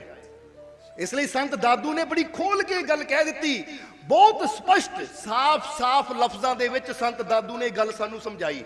ਉਹ ਕਹਿੰਦੇ ਪ੍ਰਮਾਤਮਾ ਦੇ ਘਰ ਦੀਆਂ ਦਾਤਾਂ, ਉਹ ਪ੍ਰਮਾਤਮਾ ਦੇ ਘਰ ਦੀਆਂ ਦਾਤਾਂ ਕੋਈ ਸਾਧੂ ਬਾਂਟੇ ਆਏ ਕਿ ਜੇ ਪ੍ਰਭੂ ਦੇ ਘਰ ਦੀਆਂ ਦਾਤਾਂ ਚਾਹੀਦੀਆਂ ਹੈ, ਪ੍ਰਭੂ ਦੇ ਘਰ ਦੀ ਦਾਤ ਚਾਹੀਦੀ ਹੈ, ਉਹਦੇ ਘਰ ਦੀ ਰਹਿਮਤ ਬਖਸ਼ਿਸ਼ ਕਿਰਪਾ ਚਾਹੀਦੀ ਹੈ, ਤਾਂ ਫਿਰ ਪਿਆਰਿਆ ਉੱਥੇ ਚਲਾ ਜਾ ਜਿੱਥੇ ਸੰਤ ਬੈਠੇ, ਕਿਉਂਕਿ ਦਾਦੂ ਦਾਤ ਦਰਬਾਰ ਕੀ, ਕੋਈ ਸਾਧੂ ਬਾਂਟੇ ਆਏ, ਕਿ ਸਾਧੂ ਹੀ ਉਹ ਦਾਤਾਂ ਵੰਡਦੇ ਹੈ, ਸੰਤ ਹੀ ਪ੍ਰਭੂ ਦੇ ਘਰ ਦੀਆਂ ਦਾਤਾਂ ਸਾਡੇ ਤੱਕ ਪਹੁੰਚਾਉਂਦੇ ਹੈ। ਬੋਲੋ ਸਮਝਦੇ ਹੋ ਕਿ ਨਹੀਂ? ਜਿੱਦਾਂ ਅਸੀਂ ਕਈ ਵਾਰ ਦੱਸਿਆ ਹੈ ਕਿ ਜ਼ਰੀਆ ਸੰਤ ਬਣਦੇ ਹੈ, ਜਿੱਦਾਂ ਅਸੀਂ ਦੱਸੀਦਾ ਨਾ ਕਿ ਬਿਜਲੀ ਤਾਰਾਂ 'ਚ ਹੁੰਦੀ ਹੈ ਪਰ ਉਹ ਲਾਈਟ ਪ੍ਰਕਾਸ਼ ਦੇ ਰੂਪ 'ਚ ਸਾਡੇ ਤੱਕ ਪਹੁੰਚੇ, ਜ਼ਰੀਆ ਬੱਲਬ ਬਣਦਾ ਹੈ। ਹੁਣ ਬੱਲਬ ਅੰਦਰ ਆਪਣਾ ਪ੍ਰਕਾਸ਼ ਨਹੀਂ ਹੈ, ਉਹ ਪਿੱਛੋਂ ਕਰੰਟ ਆਂਦਾ ਹੈ, ਜ਼ਰੀਆ ਬੱਲਬ ਬਣਦਾ ਹੈ, ਪ੍ਰਕਾਸ਼ ਸਾਡੇ ਤੱਕ ਪਹੁੰਚਦਾ ਹੈ। ਜੇ ਹੁਣ ਬੱਲਬ ਨੂੰ ਉਤਾਰ ਦਈਏ ਤਾਂ ਕਰੰਟ ਤਾਂ ਹੈ ਪਰ ਪ੍ਰਕਾਸ਼ ਸਾਡੇ ਤੱਕ ਨਹੀਂ ਪਹੁੰਚੇਗਾ, ਤਾਂ ਜੇ ਪਿੱਛੋਂ ਕਰੰਟ ਹੀ ਖਤਮ ਕਰ ਦਈਏ, ਇਕੱਲਾ ਬੱਲਬ ਲਾ ਦਈਏ ਤਾਂ ਵੀ ਪ੍ਰਕਾਸ਼ ਸਾਡੇ ਤੱਕ ਨਹੀਂ ਪਹੁੰਚੇਗਾ। ਇਹਦਾ ਮਤਲਬ ਕੀ ਹੈ? ਇਸੇ ਤਰ੍ਹਾਂ ਸੰਤਾਂ ਦੀ ਔਰ ਪ੍ਰਮਾਤਮਾ ਦੀ ਜੋੜੀ ਹੈ, ਜੋੜ ਹੈ ਉਹਨਾਂ ਦਾ, ਕਿ ਪਿੱਛੋਂ ਕਰੰਟ ਦੇਣ ਵਾਲਾ ਪ੍ਰਭੂ ਹੈ ਤਾਂ ਉਹ ਕਰੰਟ ਨੂੰ ਪ੍ਰਕਾਸ਼ ਦੇ ਰੂਪ ਵਿੱਚ, ਯਾਨੀ ਉਹ ਰਹਿਮਤ ਦੇਣ ਵਾਲਾ, ਬਖਸ਼ਿਸ਼ ਦੇਣ ਵਾਲਾ ਪ੍ਰਮਾਤਮਾ ਹੈ, ਪਰ ਉਹ ਰਹਿਮਤ ਨੂੰ ਪ੍ਰਕਾਸ਼ ਦੇ ਰੂਪ ਵਿੱਚ, ਖੁਸ਼ੀਆਂ ਦੇ ਰੂਪ ਵਿੱਚ ਸਾਡੇ ਤੱਕ ਪਹੁੰਚਾਉਣ ਵਾਲੇ ਉਹ ਸੰਤ ਜਰੀਆ ਬਣਦੇ ਆ, ਗੁਰੂ ਰਹਿਬਰ ਜਰੀਆ ਬਣਦੇ ਹੈ। ਅਗਰ ਉਹ ਜਰੀਆ ਵਿੱਚੋਂ ਹਟਾ ਦਿੱਤਾ ਜਾਵੇ ਤਾਂ ਪ੍ਰਮਾਤਮਾ ਤਾਂ ਹਰ ਜਗ੍ਹਾ ਹੀ ਹੈ, ਪਰ ਉਹਦਾ ਪ੍ਰਕਾਸ਼, ਉਹਦੀ ਰਹਿਮਤ, ਉਹਦੀ ਕਿਰਪਾ ਸਾਡੇ ਤੱਕ ਕਿੱਦਾਂ ਪਹੁੰਚੇਗੀ? ਹੁਣ ਜ਼ਰਾ ਸੋਚੋ, ਜੇ ਅੱਜ ਇਨਸਾਨ ਕਹਿੰਦਾ ਹੈ, ਜਿੱਦਾਂ ਫਰਜ਼ ਕਰੋ ਅਸੀਂ ਗੁਰੂਆਂ ਦੀ ਬਾਣੀ ਨੂੰ ਕਹਿ ਦਿੰਦੇ ਧੁਰਕੀ ਬਾਣੀ, ਯਾਨੀ ਇਹ ਪ੍ਰਮਾਤਮਾ ਦੀ ਬਾਣੀ ਹੈ, ਤਾਂ ਜੇ ਹੁਣ ਗੁਰੂਆਂ ਦਾ ਮੁਖ ਨਾ ਹੁੰਦਾ ਤਾਂ ਪ੍ਰਮਾਤਮਾ ਦੀ ਆਵਾਜ਼ ਸਾਡੇ ਤੱਕ ਕਿੱਦਾਂ ਪਹੁੰਚਣੀ ਸੀ? ਅੱਜ ਕੁਰਾਨ ਨੂੰ ਕਿਹਾ ਜਾਂਦਾ ਕਿ ਕੁਰਾਨ ਖੁਦਾ ਦੀ ਆਵਾਜ਼, ਤਾਂ ਜੇ ਮੁਹੰਮਦ ਸਾਹਿਬ ਨਾ ਹੁੰਦੇ ਤਾਂ ਖੁਦਾ ਦੀ ਆਵਾਜ਼ ਸਾਡੇ ਤੱਕ ਕਿੱਦਾਂ ਪਹੁੰਚਣੀ ਸੀ? ਅੱਜ ਗੀਤਾ ਨੂੰ ਕਿਹਾ ਜਾਂਦਾ ਹੈ ਕਿ ਭਗਵਾਨ ਦੀ ਆਵਾਜ਼, ਭਗਵਾਨ ਦੀ ਬਾਣੀ, ਤਾਂ ਜੇ ਕ੍ਰਿਸ਼ਨ ਨਾ ਹੁੰਦੇ ਤਾਂ ਉਹ ਜਰੀਆ ਨਾ ਬਣਦਾ ਤਾਂ ਰੱਬ ਦੇ ਘਰ ਦਾ ਗਿਆਨ ਸਾਡੇ ਤੱਕ ਕਿਸ ਤਰ੍ਹਾਂ ਪਹੁੰਚਣਾ ਸੀ? ਜ਼ਰਾ ਸੋਚ ਕੇ ਦੇਖੋ, ਜਰੀਆ ਬਣਦਾ ਹੈ। ਅੱਜ ਅਸੀਂ ਸ਼੍ਰੀ ਗੁਰੂ ਰਵਿਦਾਸ ਜੀ ਦੀ ਗੱਲ ਕਰ ਰਹੇ ਹਾਂ ਜਾਂ ਕਬੀਰ ਸਾਹਿਬ ਦੀ ਗੱਲ ਕਰ ਰਹੇ ਹਾਂ, ਦਾਦੂ ਦਿਆਲ ਦੀ ਗੱਲ ਕਰ ਰਹੇ ਹਾਂ। ਕਿਉਂ ਕਰ ਰਹੇ ਹਾਂ? ਕਿਉਂਕਿ ਰੱਬ ਦੇ ਘਰ ਦਾ ਗਿਆਨ ਉਹਨਾਂ ਦੀ ਬਾਣੀ ਦੇ ਜ਼ਰੀਏ, ਉਹਨਾਂ ਦੇ ਵਚਨਾਂ ਦੇ ਜ਼ਰੀਏ ਸਾਡੇ ਤੱਕ ਪਹੁੰਚਿਆ, ਤਾਂ ਅਸੀਂ ਗੱਲ ਕਰ ਰਹੇ ਹਾਂ। ਜੇ ਉਹੀ ਨਾ ਵਿੱਚ ਹੁੰਦੇ ਤਾਂ ਸਾਨੂੰ ਕੀ ਪਤਾ ਲੱਗਣਾ ਸੀ ਪ੍ਰਮਾਤਮਾ ਦੀ ਸਿਫਤ ਦਾ। ਬੋਲੋ ਸਮਝਦੇ ਹੋ ਕਿ ਨਹੀਂ? ਜਿਸ ਤਰ੍ਹਾਂ ਕਹਿੰਦੇ ਨਾ ਕਿ ਡਾਕਟਰ ਜਾਂ ਸਾਇੰਟਿਸਟ ਉਹ ਹਰ ਚੀਜ਼ ਦੇ ਵਿੱਚ ਦੱਸਦੇ ਹੈ ਕਿ ਆਹ ਚੀਜ਼ 'ਚ ਕਿੰਨੇ ਵਿਟਾਮਿਨ ਹੈ, ਆਹ ਚੀਜ਼ ਵਿੱਚ ਕਿੰਨੀ એનર્ਜੀ ਹੈ, ਆਹ ਚੀਜ਼ ਵਿੱਚ ਕਿੰਨੀ ਸ਼ਕਤੀ ਹੈ, ਤਾਕਤ ਹੈ। ਹੁਣ ਖਾਂਦੇ ਪੀਂਦੇ ਸਾਰੇ ਹੀ ਹੈ, ਪਰ ਜੇ ਉਹ ਸਾਇੰਸ ਖੋਜ ਨਾ ਕਰਦੀ, ਸਾਨੂੰ ਨਾ ਦੱਸਦੀ, ਤਾਂ ਸਾਨੂੰ ਇਹ ਜਾਣਕਾਰੀ ਕਿੱਦਾਂ ਮਿਲਣੀ ਸੀ? ਅੱਜ ਸਾਰੇ ਕਹਿੰਦੇ ਐ, ਇੱਕ ਛੋਟੇ ਬੱਚੇ ਨੂੰ ਪੁੱਛ ਲਓ ਤਾਂ ਛੋਟਾ ਬੱਚਾ ਵੀ ਕਹਿੰਦਾ ਹੈ ਕਿ ਧਰਤੀ ਸੂਰਜ ਦਾ ਚੱਕਰ ਲਗਾ ਰਹੀ ਹੈ। ਤਾਂ ਕੋਈ ਪੁੱਛੇ, ਬੱਚਾ ਤੂੰ ਕਿੱਥੇ ਜਾ ਕੇ ਖੋਜ ਕੀਤੀ, ਤੈਨੂੰ ਕਿੱਦਾਂ ਪਤਾ ਲੱਗਾ? ਤਾਂ ਫਿਰ ਬੱਚਾ ਦੱਸ ਦਿੰਦਾ ਕਿ ਇਹ ਚੀਜ਼ ਤਾਂ ਸਾਇੰਟਿਸਟਾਂ ਨੇ ਖੋਜੀ ਹੈ, ਵਿਗਿਆਨ ਨੇ ਖੋਜੀ ਹੈ। ਉਹ ਵਿਗਿਆਨਿਕ ਦਾ ਨਾਮ ਵੀ ਦੱਸ ਦੇਗਾ ਕਿ ਇਸ ਵਿਗਿਆਨਿਕ ਨੇ ਖੋਜ ਕੀਤੀ ਹੈ। ਬੋਲੋ ਸਮਝਦੇ ਹੋ ਕਿ ਨਹੀਂ? ਹੁਣ ਕਹਿਣ ਦਾ ਮਤਲਬ ਕੀ ਹੈ ਕਿ ਕਈ ਵਾਰ ਜਿੱਦਾਂ ਵਿਗਿਆਨ ਦੀਆਂ ਕੁਝ ਚੀਜ਼ਾਂ ਹੁੰਦੀਆਂ ਹੈ, ਅਗਰ ਉਹਨਾਂ ਨੇ ਖੋਜ ਕੀਤੀ ਤਾਂ ਸਾਨੂੰ ਪਤਾ ਲੱਗਾ। ਇਸੇ ਤਰ੍ਹਾਂ ਪ੍ਰਮਾਤਮਾ ਦੇ ਘਰ ਦੀਆਂ ਉਹ ਰੂਹਾਨੀਅਤ ਦੀਆਂ ਕੁਝ ਖੋਜਾਂ ਹੁੰਦੀਆਂ ਹੈ, ਉਹ ਰੂਹਾਨੀਅਤ ਦੀਆਂ ਕੁਝ ਰਹਿਮਤਾਂ ਬਖਸ਼ਿਸ਼ਾਂ ਹੁੰਦੀਆਂ ਹੈ, ਜਿਹੜੀਆਂ ਸੰਤ ਖੋਜਦੇ ਆ, ਗੁਰੂ ਰਹਿਬਰ ਖੋਜਦੇ ਆ, ਤਾਂ ਸਾਨੂੰ ਪਤਾ ਲੱਗਦਾ ਹੈ। ਇਸ ਲਈ ਇੱਥੇ ਸੰਤ ਦਾਦੂ ਵੀ ਇਹੀ ਗੱਲ ਸਾਫ਼ ਕਰਕੇ ਦੱਸ ਰਹੇ ਆ ਕਿ ਜੇ ਪ੍ਰਮਾਤਮਾ ਦੇ ਘਰ ਦੀ ਕਿਰਪਾ ਚਾਹੀਦੀ ਹੈ, ਪ੍ਰਮਾਤਮਾ ਦੇ ਘਰ ਦੀ ਬਖਸ਼ਿਸ਼ ਚਾਹੀਦੀ ਹੈ, ਤਾਂ ਐ ਪਿਆਰਿਆ ਉੱਥੇ ਚਲਾ ਜਾ ਜਿੱਥੇ ਸੰਤ ਬੈਠੇ। ਇਸ ਲਈ ਉਹਨਾਂ ਨੇ ਕਿਹਾ ਦਾਦੂ ਦਾਤ ਦਰਬਾਰ ਕੀ ਕੋਈ ਸਾਧੂ ਬਾਂਟੇ ਆਏ, ਕਿ ਜੇ ਵਾਕਈ ਤੈਨੂੰ ਪ੍ਰਭੂ ਦੇ ਘਰ ਦੀਆਂ, ਉਹ ਦਾਤੇ ਦੇ ਘਰ ਦੀਆਂ ਦਾਤਾਂ ਚਾਹੀਦੀਆਂ, ਤਾਂ ਫਿਰ ਉੱਥੇ ਚਲਾ ਜਾ ਜਿੱਥੇ ਸਤਸੰਗ ਹੈ, ਜਿੱਥੇ ਸੰਤ ਬੈਠੇ ਨਾਮ ਦੇ ਰੰਗ ਚ ਰੰਗਦੇ ਹੈ। ਔਰ ਅਸੀਂ ਕਈ ਵਾਰ ਦੱਸਿਆ ਹੈ, ਇੱਥੇ ਗੱਲ ਥੋੜੀ ਜਿਹੀ ਦੱਸਣਾ ਚਾਹਾਂਗੇ ਕਿ ਸੰਤ ਉਹ ਜੋ ਸਾਨੂੰ ਨਾਮ ਦੇ ਰੰਗ ਚ ਰੰਗਣ, ਜੋ ਸਾਨੂੰ ਪ੍ਰੇਮ ਦੇ ਰੰਗ ਚ ਰੰਗਣ, ਜੋ ਸਾਡੇ ਦਿਲਾਂ ਚੋਂ ਨਫ਼ਰਤ ਬੈਰ ਵਿਰੋਧਤਾ ਨੂੰ ਖਤਮ ਕਰ ਦੇਣ, ਜੋ ਸਾਨੂੰ ਪ੍ਰਭੂ ਦੇ ਨਾਲ ਜੋੜਨ, ਉਹ ਹੁੰਦੇ ਸਹੀ ਮਾਇਨੇ ਚ ਸੰਤ। ਉਹ ਸੰਤ ਨਹੀਂ ਹੁੰਦੇ ਜੋ ਸਾਨੂੰ ਭਰਮਾਂ ਭੁਲੇਖਿਆਂ ਚ ਪਾ ਦੇਣ, ਜੋ ਸਾਡੇ ਦਿਲਾਂ 'ਚ ਨਫ਼ਰਤ ਪੈਦਾ ਕਰੀ ਜਾਣ ਇੱਕ ਦੂਜੇ ਨੂੰ ਲੈ ਕੇ, ਜਾਤਾਂ ਦੇ ਨਾਂ ਤੇ, ਧਰਮਾਂ ਦੇ ਨਾਂ ਤੇ, ਜਾਂ ਸਾਨੂੰ ਭਰਮਾਂ 'ਚ ਪਾਈ ਰੱਖਣ ਤਾਗੇ ਤਵੀਜ਼ਾਂ ਦੇ ਨਾਂ ਤੇ। ਬੋਲੋ ਸਮਝਦੇ ਹੋ ਕਿ ਨਹੀਂ? ਸੱਚੇ ਸੰਤ ਸਾਨੂੰ ਇਹਨਾਂ ਭਰਮਾਂ ਚੋਂ ਕੱਢਦੇ ਐ, ਉਹ ਸਾਨੂੰ ਇਹਨਾਂ ਭਰਮਾਂ 'ਚ ਫਸਾਉਂਦੇ ਨਹੀਂ ਐ। ਇਸੇ ਲਈ ਤਾਂ ਇੱਕ ਗੱਲ ਐਸੀ ਕਹੀਦੀ ਹੈ ਕਿ ਤਵੀਜ਼ कभी हमने पहना नहीं और पंडित को हाथ कभी हमने दिखाया नहीं। जरा ध्यान देना सारे जी, तवीज कभी हमने पहना नहीं और पंडित को जाके हाथ कभी दिखाया नहीं। भरोसा है हमें अपने मालिक की रहमत पर, भरोसा है हमें अपने मालिक पर, बेशक वो नजर हमें आया नहीं। जरा ध्यान देना, बेशक वो परमात्मा ਨੂੰ ਅਸੀਂ देख नहीं सकते, बेशक वो परमात्मा नजर नहीं आता, पर फिर भी भरोसा है कि वो मेरे नाल है। और जे मेरा मालिक मेरे नाल है तो फिर सानू तवीज पाने की लोड़ है, सानू हथ किसी ਨੂੰ ਦਿਖਾਉਣ ਦੀ ਕੀ ਲੋੜ ਹੈ। ਇਹਦਾ ਬੰਦਾ ਕਹਿੰਦਾ ਹੱਥ ਦੇਖਿਓ ਜ਼ਰਾ ਮੇਰੀ ਕਿਸਮਤ 'ਚ ਕੀ ਹੈ। ਬੋਲੋ ਸਮਝਦੇ ਹੋ ਕਿ ਨਹੀਂ? ਜਿੱਦਾਂ ਅਸੀਂ ਕਈ ਵਾਰ ਮਿਸਾਲ ਦੇਈ ਨਹੀਂ, ਬੱਚਾ ਹੱਥ ਦਿਖਾ ਦੇਵੇ ਪੰਡਿਤ ਨੂੰ, ਹਾਂ ਬਈ ਤੇਰੀ ਕਿਸਮਤ 'ਚ ਪਾਸ ਹੋਣਾ ਹੈ। ਅੱਛਾ ਪੰਡਿਤ ਜੀ ਪਾਸ ਹੋਣਾ ਹੈ, ਫਿਰ ਤਾਂ ਠੀਕ ਹੈ, ਮੌਜਾਂ ਕਰੋ, ਖੇਲੋ ਮੱਲੋ, ਹੁਣ ਤਾਂ ਕਿਸਮਤ 'ਚ ਲਿਖਿਆ ਪਾਸ ਹੋਣਾ, ਪੜਨ ਦੀ ਲੋੜ ਕੀ ਹੈ, ਕਿਸਮਤ ਆਪੇ ਹੀ ਪਾਸ ਕਰ ਦੇਗੀ। ਤਾਂ ਜ਼ਰਾ ਸੋਚੋ ਫਿਰ ਬੱਚਾ ਪਾਸ ਹੋ ਜਾਏਗਾ? ਨਹੀਂ, ਕਿਉਂਕਿ ਪਾਸ ਹੋਣ ਵਾਸਤੇ ਕਿਸਮਤ ਨਹੀਂ, ਪਾਸ ਹੋਣ ਵਾਸਤੇ ਮਿਹਨਤ ਦੀ ਜ਼ਰੂਰਤ ਹੈ। ਕਿਸਮਤ ਦੀ ਗੱਲ ਉਹੀ ਕਰਦਾ ਹੈ ਜਿਹੜਾ ਮਿਹਨਤ ਕਰਨ ਨੂੰ ਤਿਆਰ ਨਾ ਹੋਵੇ, ਔਰ ਜਿਹੜਾ ਮਿਹਨਤ ਕਰਨ ਵਾਲਾ ਹੋਵੇ ਉਹ ਕਿਸਮਤ ਦੀ ਚਿੰਤਾ ਨਹੀਂ ਕਰਦਾ। ਇਹ ਗੱਲ ਯਾਦ ਰੱਖਣਾ ਹਮੇਸ਼ਾ ਸਾਰੇ ਜੀ, ਉਹ ਕਦੀ ਕਿਸਮਤ ਦੀ ਚਿੰਤਾ ਨਹੀਂ ਕਰਦਾ। ਜਿੱਦਾਂ ਇੱਕ ਸੱਚੀ ਘਟਨਾ ਦੱਸਣਾ ਚਾਹਾਂਗੇ, ਇਸ ਵੇਲੇ ਨਾਮ ਨਹੀਂ ਸਾਨੂੰ ਆਦਮੀ ਦਾ ਯਾਦ ਆ ਰਿਹਾ, ਜਿਹਨਾਂ 1950 ਦਾ, ਸਨ 1950 ਦਾ ਗੋਲਡ ਮੈਡਲ ਜਿੱਤਿਆ ਸੀ ਬੰਦੂਕ ਦੇ ਨਿਸ਼ਾਨੇ ਤੇ, ਯਾਨੀ ਪਿਸਤਲ ਦਾ, ਰਿਵਾਲਵਰ ਦਾ ਨਿਸ਼ਾਨਾ ਲਾਣਾ ਸੀ, ਔਰ ਨਿਸ਼ਾਨੇ ਵਿੱਚ ਉਹਨਾਂ ਗੋਲਡ ਮੈਡਲ ਜਿੱਤਿਆ ਸੀ 1950 ਦੇ ਵਿੱਚ। ਕਹਿੰਦੇ ਹੈ ਕਿ ਉਹਨਾਂ ਬੜੀ ਪ੍ਰੈਕਟਿਸ ਕੀਤੀ ਉਸ ਆਦਮੀ ਨੇ, ਸੱਜੇ ਹੱਥ ਨਾਲ ਉਹ ਹੱਥ 'ਚ ਰਿਵਾਲਵਰ ਫੜਦਾ ਸੀ ਔਰ ਨਿਸ਼ਾਨਾ ਲਾਂਦਾ ਹੁੰਦਾ ਸੀ, ਔਰ ਇੰਨਾ ਵਧੀਆ ਉਹਦਾ ਨਿਸ਼ਾਨਾ ਸੀ ਕਿ ਸਾਰੇ ਕਹਿੰਦੇ ਸੀ ਬਈ ਇਹ ਗੋਲਡ ਮੈਡਲ ਜ਼ਰੂਰ ਜਿੱਤੇਗਾ। ਪਰ ਕਹਿੰਦੇ ਆਖਰ ਉਹ ਆਰਮੀ 'ਚ ਸੀ, ਇੱਕ ਹਾਦਸਾ ਹੋ ਗਿਆ ਕਿ ਸੱਜੇ ਹੱਥ ਵਿੱਚ ਉਹਦੇ ਗ੍ਰਨੇਡ ਫਟ ਗਿਆ ਔਰ ਉਹਦੇ ਬਾਂਹ ਹੀ ਵੱਢਣੀ ਪੈ ਗਈ। ਤਾਂ ਸਾਰਿਆਂ ਨੇ ਕਿਹਾ ਕਿ ਇਹਦਾ ਤਾਂ 올림픽 ਜਿੱਤਣ ਦਾ ਸੁਪਨਾ ਸੀ, ਪਰ ਹੁਣ ਕਿੱਥੋਂ, ਕਿਉਂਕਿ ਜਿਹੜੇ ਹੱਥ ਨਾਲ ਨਿਸ਼ਾਨਾ ਲਾਂਦਾ ਸੀ ਉਹ ਹੱਥ ਹੀ ਇਹਦਾ ਖਤਮ ਹੋ ਗਿਆ, ਡਾਕਟਰਾਂ ਨੇ ਕੱਢ ਦਿੱਤਾ। ਤਾਂ ਖੱਬੇ ਹੱਥ ਨੇ ਨਾ ਕੀ ਕਰਨਾ ਹੈ, ਹੁਣ ਖੱਬੇ ਹੱਥ ਨਾਲ ਤਾਂ ਬੰਦਾ ਲਿਖ ਨਾ ਸਕੇ, ਜਿਹੜਾ ਦਾएं ਹੱਥ ਦਾ ਹੋਵੇ, ਸੱਜੇ ਹੱਥ ਨਾਲ ਲਿਖਣ ਵਾਲਾ ਖੱਬੇ ਹੱਥ ਨਾਲ ਪੈਨ ਫੜਾ ਦੋ ਲਿਖ, ਉਹ ਲਿਖ ਹੀ ਨਹੀਂ ਸਕਦਾ। ਹੁਣ ਕਈਆਂ ਨੇ ਉਹਨੂੰ ਕਿਹਾ, ਡਾਕਟਰਾਂ ਨੇ ਕਿਹਾ ਵੀ ਹੁਣ ਤੂੰ ਕਦੀ ਦੁਬਾਰਾ ਸ਼ੂਟਿੰਗ ਨਹੀਂ ਕਰ ਸਕਦਾ। ਸ਼ੂਟਿੰਗ ਦਾ ਮਤਲਬ ਗੋਲੀ ਨਹੀਂ ਚਲਾ ਸਕਦਾ ਤੂੰ, ਕਿਉਂਕਿ ਖੱਬਾ ਹੱਥ ਤੇਰਾ ਕਮਜ਼ੋਰ ਹੈ, ਸੱਜਾ ਹੱਥ ਹੁਣ ਤੇਰਾ ਖਤਮ ਹੈ। ਪਰ ਉਹਦੇ ਮਨ 'ਚ ਇੱਕ ਸੀ ਕਿ ਡਾਕਟਰ ਜੋ ਮਰਜ਼ੀ ਕਹਿ ਲੈਣ, ਦੁਨੀਆ ਜੋ ਮਰਜ਼ੀ ਕਵੇ, ਪਰ ਮੇਰਾ ਸੁਪਨਾ ਸੀ ਗੋਲਡ ਮੈਡਲ ਜਿੱਤਣਾ ਹੈ ਤਾਂ ਮੈਂ ਜਿੱਤਣਾ ਹੈ। ਫਿਰ ਕਹਿੰਦੇ ਲੰਡਨ ਦੇ ਵਿੱਚ 1950 ਵਿੱਚ ਜਿਹੜਾ 올림픽 ਹੋਇਆ ਸੀ, ਉਹਨੇ ਇੰਨੀ ਪ੍ਰੈਕਟਿਸ ਕੀਤੀ, ਇੰਨੀ ਮਿਹਨਤ ਕੀਤੀ ਕਿ ਉਹਨਾਂ ਇਹ ਨਹੀਂ ਆਪਣੇ ਆਪ ਨੂੰ ਫੀਲ ਹੋਣ ਦਿੱਤਾ ਕਿ ਮੇਰਾ ਸੱਜਾ ਹੱਥ ਖਤਮ ਹੋ ਗਿਆ ਤਾਂ ਮੈਂ ਨਿਰਾਸ਼ ਹੋ ਕੇ ਬਹਿ ਜਾਵਾਂ, ਮੈਂ ਹਿੰਮਤ ਹਾਰ ਕੇ ਬਹਿ ਜਾਵਾਂ। ਉਹਨੇ ਕਿਹਾ ਕੋਈ ਨਹੀਂ, ਜੇ ਇੱਕ ਹੱਥ ਚਲਾ ਗਿਆ ਦੂਜਾ ਤਾਂ ਹੈ ਨਾ, ਔਰ ਮੇਰੇ ਕੋਲ ਸਮਾਂ ਹੈ।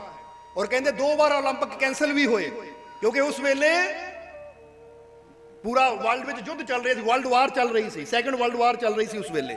ਇਸ ਕਰਕੇ 2 ਵਾਰ 올림픽 ਕੈਂਸਲ ਹੋਏ, 올림픽। ਔਰ ਜਿਹੜਾ 1950 ਵਿੱਚ 올림픽 ਹੋਇਆ, ਕਹਿੰਦੇ ਉਹਨਾਂ ਖੱਬੇ ਹੱਥ ਨੇ ਇਦਾਂ ਦੀ ਪ੍ਰੈਕਟਿਸ ਕੀਤੀ ਕਿ ਕਈਆਂ ਨੇ ਉਹਨੂੰ ਕਿਹਾ ਕਿ ਤੇਰੀ ਕਿਸਮਤ 'ਚ ਹੈ ਨਹੀਂ, ਤੂੰ ਮੈਡਲ ਨਹੀਂ ਜਿੱਤ ਸਕਦਾ, ਉਹ ਤੇਰੀ ਕਿਸਮਤ 'ਚ ਹੈ ਨਹੀਂ, ਤੂੰ ਕਾਮਯਾਬ ਨਹੀਂ ਹੋ ਸਕਦਾ, ਕਿਉਂਕਿ ਜਿਸ ਨਾਲ ਤੂੰ ਨਿਸ਼ਾਨਾ ਲਾਂਦਾ ਸੀ ਉਹ ਤੇਰਾ ਹੱਥ ਹੀ ਖਤਮ ਹੋ ਗਿਆ, ਤੂੰ ਨਹੀਂ ਕਰ ਸਕਦਾ। ਉਹਨੇ ਇੱਕੋ ਹੀ ਗੱਲ ਕਹੀ ਕਿ ਮੈਨੂੰ ਆਪਣੇ ਤੇ ਤਾਂ ਆਪਣੇ ਗੋਡ ਤੇ ਪੂਰਾ ਯਕੀਨ ਹੈ, ਮੈਂ ਕਿਸਮਤ ਨੂੰ ਨਹੀਂ ਮੰਨਦਾ। ਜੇ ਮੈਂ ਸੋਚ ਲਿਆ ਹੈ ਉਹਦੀ ਕਿਰਪਾ, ਉਹਦਾ ਆਸ਼ੀਰਵਾਦ ਮੇਰੇ ਨਾਲ ਹੈ, ਔਰ ਮੈਂ ਮਿਹਨਤ ਕਰੂੰਗਾ ਤਾਂ ਮੈਂ ਇਸ ਹੱਥ ਨਾਲ ਹੀ 골ਡ ਮੈਡਲ ਜਿੱਤ ਕੇ ਦੱਸੂ। ਕਹਿੰਦੇ 1950 ਦੇ 올림픽 ਵਿੱਚ ਫਿਰ ਉਸਨੇ ਹਿੱਸਾ ਵੀ ਲਿਆ ਔਰ 골ਡ ਮੈਡਲ ਜਿੱਤ ਕੇ ਵੀ ਦਿਖਾ ਦਿੱਤਾ। ਔਰ ਇਹ ਵੀ ਗੱਲ ਕਹਿਤੀ ਕਿ ਜਿਹੜਾ ਕਿਸਮਤ ਤੇ ਜੇ ਮੈਂ ਯਕੀਨ ਕਰ ਲੈਂਦਾ, ਲੋਕਾਂ ਦੀ ਗੱਲ ਜੇ ਮੈਂ ਮੰਨ ਲੈਂਦਾ ਤਾਂ ਸ਼ਾਇਦ ਅੱਜ ਮੈਂ ਕਾਮਯਾਬ ਨਾ ਹੁੰਦਾ। ਮੈਂ ਕਿਸਮਤ ਤੇ ਯਕੀਨ ਨਹੀਂ ਕੀਤਾ, ਮੈਂ ਲੋਕਾਂ ਦੀ ਗੱਲ ਨਹੀਂ ਸੁਣੀ, ਮੈਂ ਯਕੀਨ ਕੀਤਾ ਆਪਣੇ ਪ੍ਰਮਾਤਮਾ ਤੇ, ਆਪਣੇ ਗੋਡ ਤੇ ਭਰੋਸਾ ਰੱਖਿਆ, ਆਪਣੀ ਮਿਹਨਤ ਤੇ, ਤਾਂ ਅੱਜ ਮੈਨੂੰ ਇਹ ਕਾਮਯਾਬੀ ਮਿਲੀ। ਇਹ ਗੱਲ ਤੁਹਾਨੂੰ ਕਿਉਂ ਦੱਸ ਰਹੇ ਹਾਂ? ਜੇ ਤੁਸੀਂ ਸਰਚ ਕਰੋਗੇ ਨੈਟ ਤੇ ਤਾਂ ਤੁਹਾਡੇ ਮੂਹਰੇ ਆ ਜਾਏਗਾ ਕਿ ਉਹ ਕਿਹੜਾ ਸੀ, ਉਹ ਕਿਹੜਾ ਵਿਜੇਤਾ ਸੀ ਜਿਹਦਾ ਇੱਕ ਹੱਥ ਨਹੀਂ ਸੀ, ਫਿਰ ਵੀ ਉਹਨਾਂ ਰਿਵਾਲਵਰ ਦੀ ਸ਼ੂਟਿੰਗ ਚੋਂ ਉਹਨੂੰ ਜਿੱਤਿਆ। ਸ਼ਾਇਦ ਨਾ ਸਰਚ ਕਰ ਵੀ ਲਿਆ ਲੜਕੇ ਨੇ, ਕਿਉਂਕਿ ਪਲਾਂ ਜਿਵੇਂ ਅੱਜ ਕੱਲ ਤਾਂ ਗੂਗਲ ਤੇ ਜੋ ਮਰਜ਼ੀ ਸਰਚ ਕਰ ਲਓ ਕਿ ਇਹ ਕੋਈ ਕਹਾਣੀ ਨਹੀਂ ਹੈ, ਇਹ ਸੱਚੀ ਘਟਨਾ ਹੈ। ਇਹ ਤੁਹਾਨੂੰ ਕਿਉਂ ਦੱਸ ਰਹੇ ਹਾਂ ਕਿ ਜਿਹੜੇ ਇਨਸਾਨ ਆਪਣੇ ਰੱਬ ਤੇ ਯਕੀਨ ਕਰਦੇ ਐ ਔਰ ਉਹਨਾਂ ਨੂੰ ਮਿਹਨਤ ਕਰਨ ਦੀ ਆਦਤ ਹੁੰਦੀ ਕਿ ਮੈਂ ਕਰ ਸਕਦਾ ਹਾਂ, ਮੇਰਾ ਰੱਬ ਮੇਰੇ ਨਾਲ ਹੈ, ਉਹ ਕਿਸਮਤ ਦੀਆਂ ਲਕੀਰਾਂ ਤੇ ਵਿਸ਼ਵਾਸ ਨਹੀਂ ਕਰਦੇ ਕਿ ਕਿਸਮਤ 'ਚ ਕੀ ਹੈ ਕੀ ਨਹੀਂ। ਨਹੀਂ ਤਾਂ ਬੰਦੇ ਦੀ ਇੱਕ ਉਂਗਲ ਕੱਟ ਜਾਵੇ, ਬੰਦੇ ਦੇ ਸੱਟ ਲੱਗ ਜਾਵੇ, ਬੰਦਾ ਕਹਿੰਦਾ ਨਹੀਂ ਹੁਣ ਨਹੀਂ ਮੇਰੇ ਤੋਂ ਹੋਣਾ, ਹੁਣ ਤਾਂ ਮੇਰੇ ਸੱਟ ਲੱਗ ਗਈ, ਮੇਰੀ ਹੱਡੀ ਟੁੱਟ ਗਈ, ਆਹ ਮੇਰੇ ਤੋਂ ਕੰਮ ਕਿੱਥੋਂ ਹੋਣਾ, ਇਹ ਮੈਂ ਕਰ ਹੀ ਨਹੀਂ ਸਕਦਾ। ਪਰ ਦੇਖੋ ਉਹਦੀ ਤਾਂ ਪੂਰੀ ਬਾਂਹ ਹੀ ਨਾਲੋਂ ਵੱਢ ਦਿੱਤੀ ਗਈ ਸੀ, ਯਾਨੀ ਪੂਰੀ ਬਾਂਹ ਹੀ ਕੱਟ ਦਿੱਤੀ ਗਈ ਸੀ, ਕਿਉਂਕਿ ਬੰਬ ਫਟ ਗਿਆ ਸੀ ਉਹਦੇ ਹੱਥ 'ਚ। ਪਰ ਫਿਰ ਵੀ ਉਹਨਾਂ ਯਕੀਨ ਰੱਖਿਆ ਕਿ ਮੈਂ ਕਰਕੇ ਦਿਖਾਊਂਗਾ, ਕਿਉਂਕਿ ਮੇਰਾ ਮਾਲਿਕ ਮੇਰੇ ਨਾਲ ਹੈ। ਇਹ ਕਿਉਂ?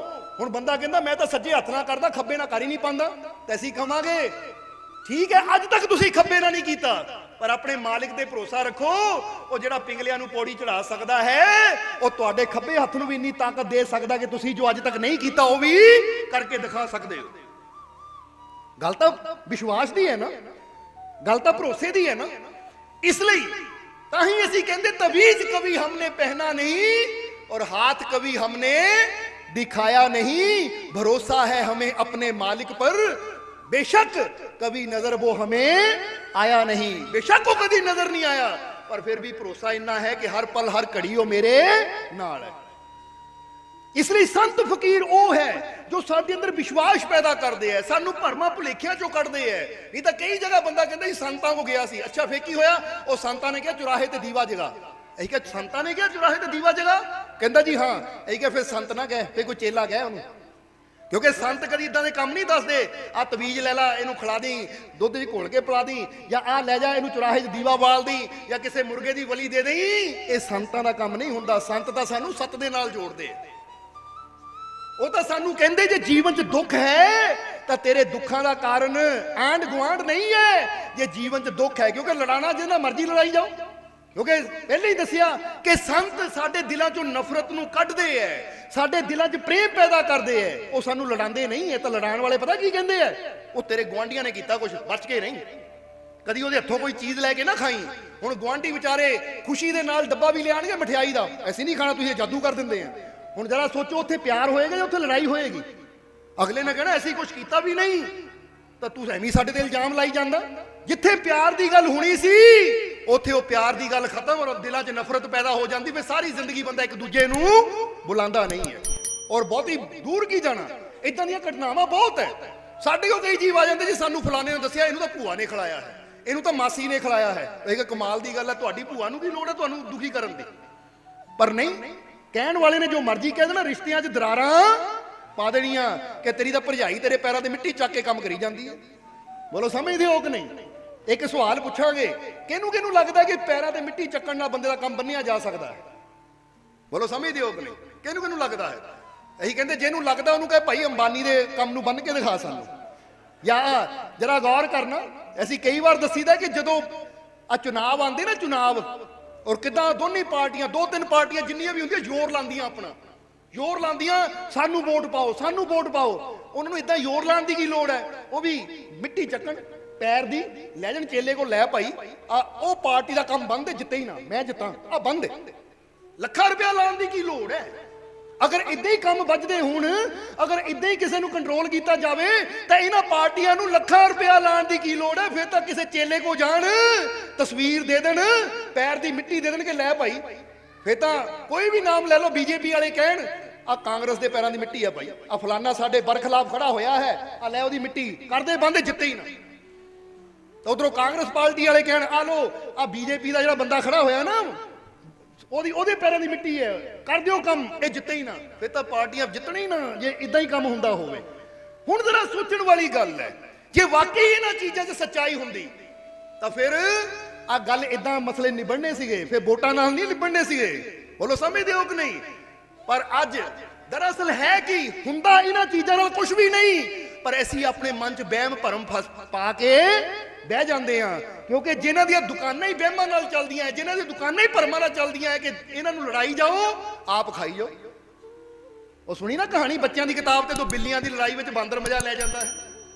ਬੋਲੋ ਸਮਝਦੇ ਹੋ ਕਿ ਨਹੀਂ? ਸੁਣੀ ਆ ਕਹਾਣੀ ਕਿ ਨਹੀਂ? ਬਸ ਇਹ ਬਾਂਦਰਾਂ ਵਾਲਾ ਕੰਮ ਹੁੰਦਾ ਹੈ ਕਿ ਲੋਕਾਂ ਨੂੰ ਲੜਾਈ ਜਾਓ, ਵਹਿਮਾਂ ਭਰਮਾਂ 'ਚ ਪਾਈ ਜਾਓ। ਭੂਆ ਮਾਸੀ ਆ ਆਂਢ ਗੁਆਂਢ ਇਹਨਾਂ ਨੂੰ ਲੜਾਈ ਜਾਓ, ਉਹ ਵੀ ਮੇਰੇ ਕੋਲ ਆਣਗੇ, ਤਾਂ ਉਹ ਵੀ ਮੇਰੇ ਕੋਲ ਆਣਗੇ, ਬਸ ਆਪਣੀਆਂ ਜੇਬਾਂ ਭਰੀ ਜਾਓ। ਸੋ ਜਰਾ ਸਮਝਣ ਦੀ ਗੱਲ ਹੈ ਇੱਥੇ, ਸੱਚੇ ਸੰਤ ਕਦੀ ਸਾਨੂੰ ਵਹਿਮਾਂ 'ਚ ਨਹੀਂ ਪਾਉਂਦੇ, ਭਰਮਾਂ 'ਚ ਨਹੀਂ ਪਾਉਂਦੇ, ਭੁਲੇਖਿਆਂ 'ਚ ਨਹੀਂ ਪਾਉਂਦੇ। ਸੱਚੇ ਸੰਤ ਤਾਂ ਸਾਨੂੰ ਨਾਮ ਦੇ ਨਾਲ ਜੋੜਦੇ ਐ।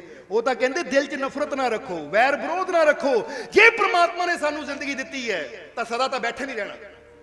ਬੋਲੋ ਸਮਝਦੇ ਹੋ ਕਿ ਨਹੀਂ? ਸਵਾਮੀ ਵਿਵੇਕਾਨੰਦ ਦੇ ਕੋਲ ਇੱਕ ਆਦਮੀ ਗਿਆ, ਕਹਿੰਦਾ ਜੀ ਇੱਕ ਮੇਰਾ ਸ਼ਤਰੂ ਹੈ, ਮੈਨੂੰ ਬੜਾ ਦੁਖੀ ਕਰਦਾ ਹੈ, ਤੁਸੀਂ ਸਵਾਮੀ ਜੀ ਹੋ, ਕੁਝ ਇਦਾਂ ਦਾ ਮੰਤਰ ਦਿਓ ਮਰ ਜਾਵੇ, ਉਹ ਮਰ ਜਾਵੇ, ਕੁਝ ਇਦਾਂ ਦਾ ਮੰਤਰ ਦਿਓ। ਤਾਂ ਵਿਵੇਕਾਨੰਦ ਕਹਿੰਦੇ ਕਿਉਂ ਜਲਦੀ ਕਰਦਾ, ਮਰਨਾ ਤਾਂ ਉਹਨਾਂ ਉਦਾਂ ਵੀ ਹੈ। ਬੋਲੋ ਸਮਝਦੇ ਹੋ ਕਿ ਨਹੀਂ?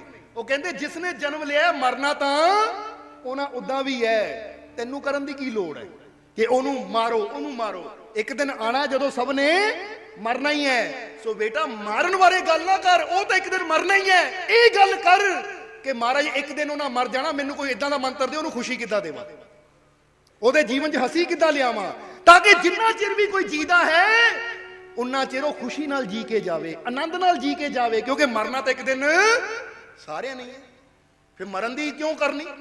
ਅਸੀਂ ਵੀ ਕਈ ਵਾਰ ਕਰਦੇ, ਰੱਬਾ ਉਹ ਮੇਰਾ ਦੁਸ਼ਮਣ ਹੈ, ਇਹਨੂੰ ਜਲਦੀ ਮਾਰ ਦੇ।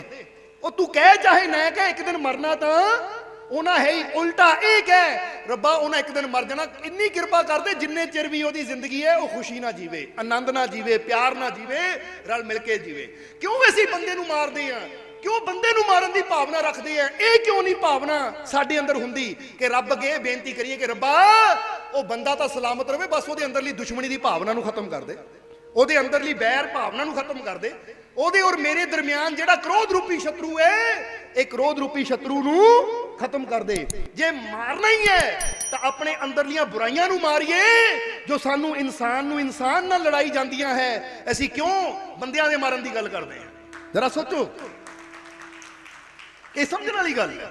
ਇਸ ਲਈ ਕਦੇ ਵੀ ਇਹ ਨਾ ਮਨ 'ਚ ਸੋਚੋ ਕਿ ਉਹਦਾ ਨੁਕਸਾਨ ਹੋਵੇ, ਉਹ ਮਰੇ, ਉਹ ਦੁਸ਼ਮਣ ਹੈ ਮੇਰਾ। ਬਲਕਿ ਇਹ ਬੇਨਤੀ ਕਰੋ ਕਿ ਰੱਬਾ ਜਿਹੜੀ ਸਾਡੇ ਦਰਮਿਆਨ ਦੁਸ਼ਮਣੀ ਹੈ ਨਾ, ਇਹਨੂੰ ਖਤਮ ਕਰ ਦੇ।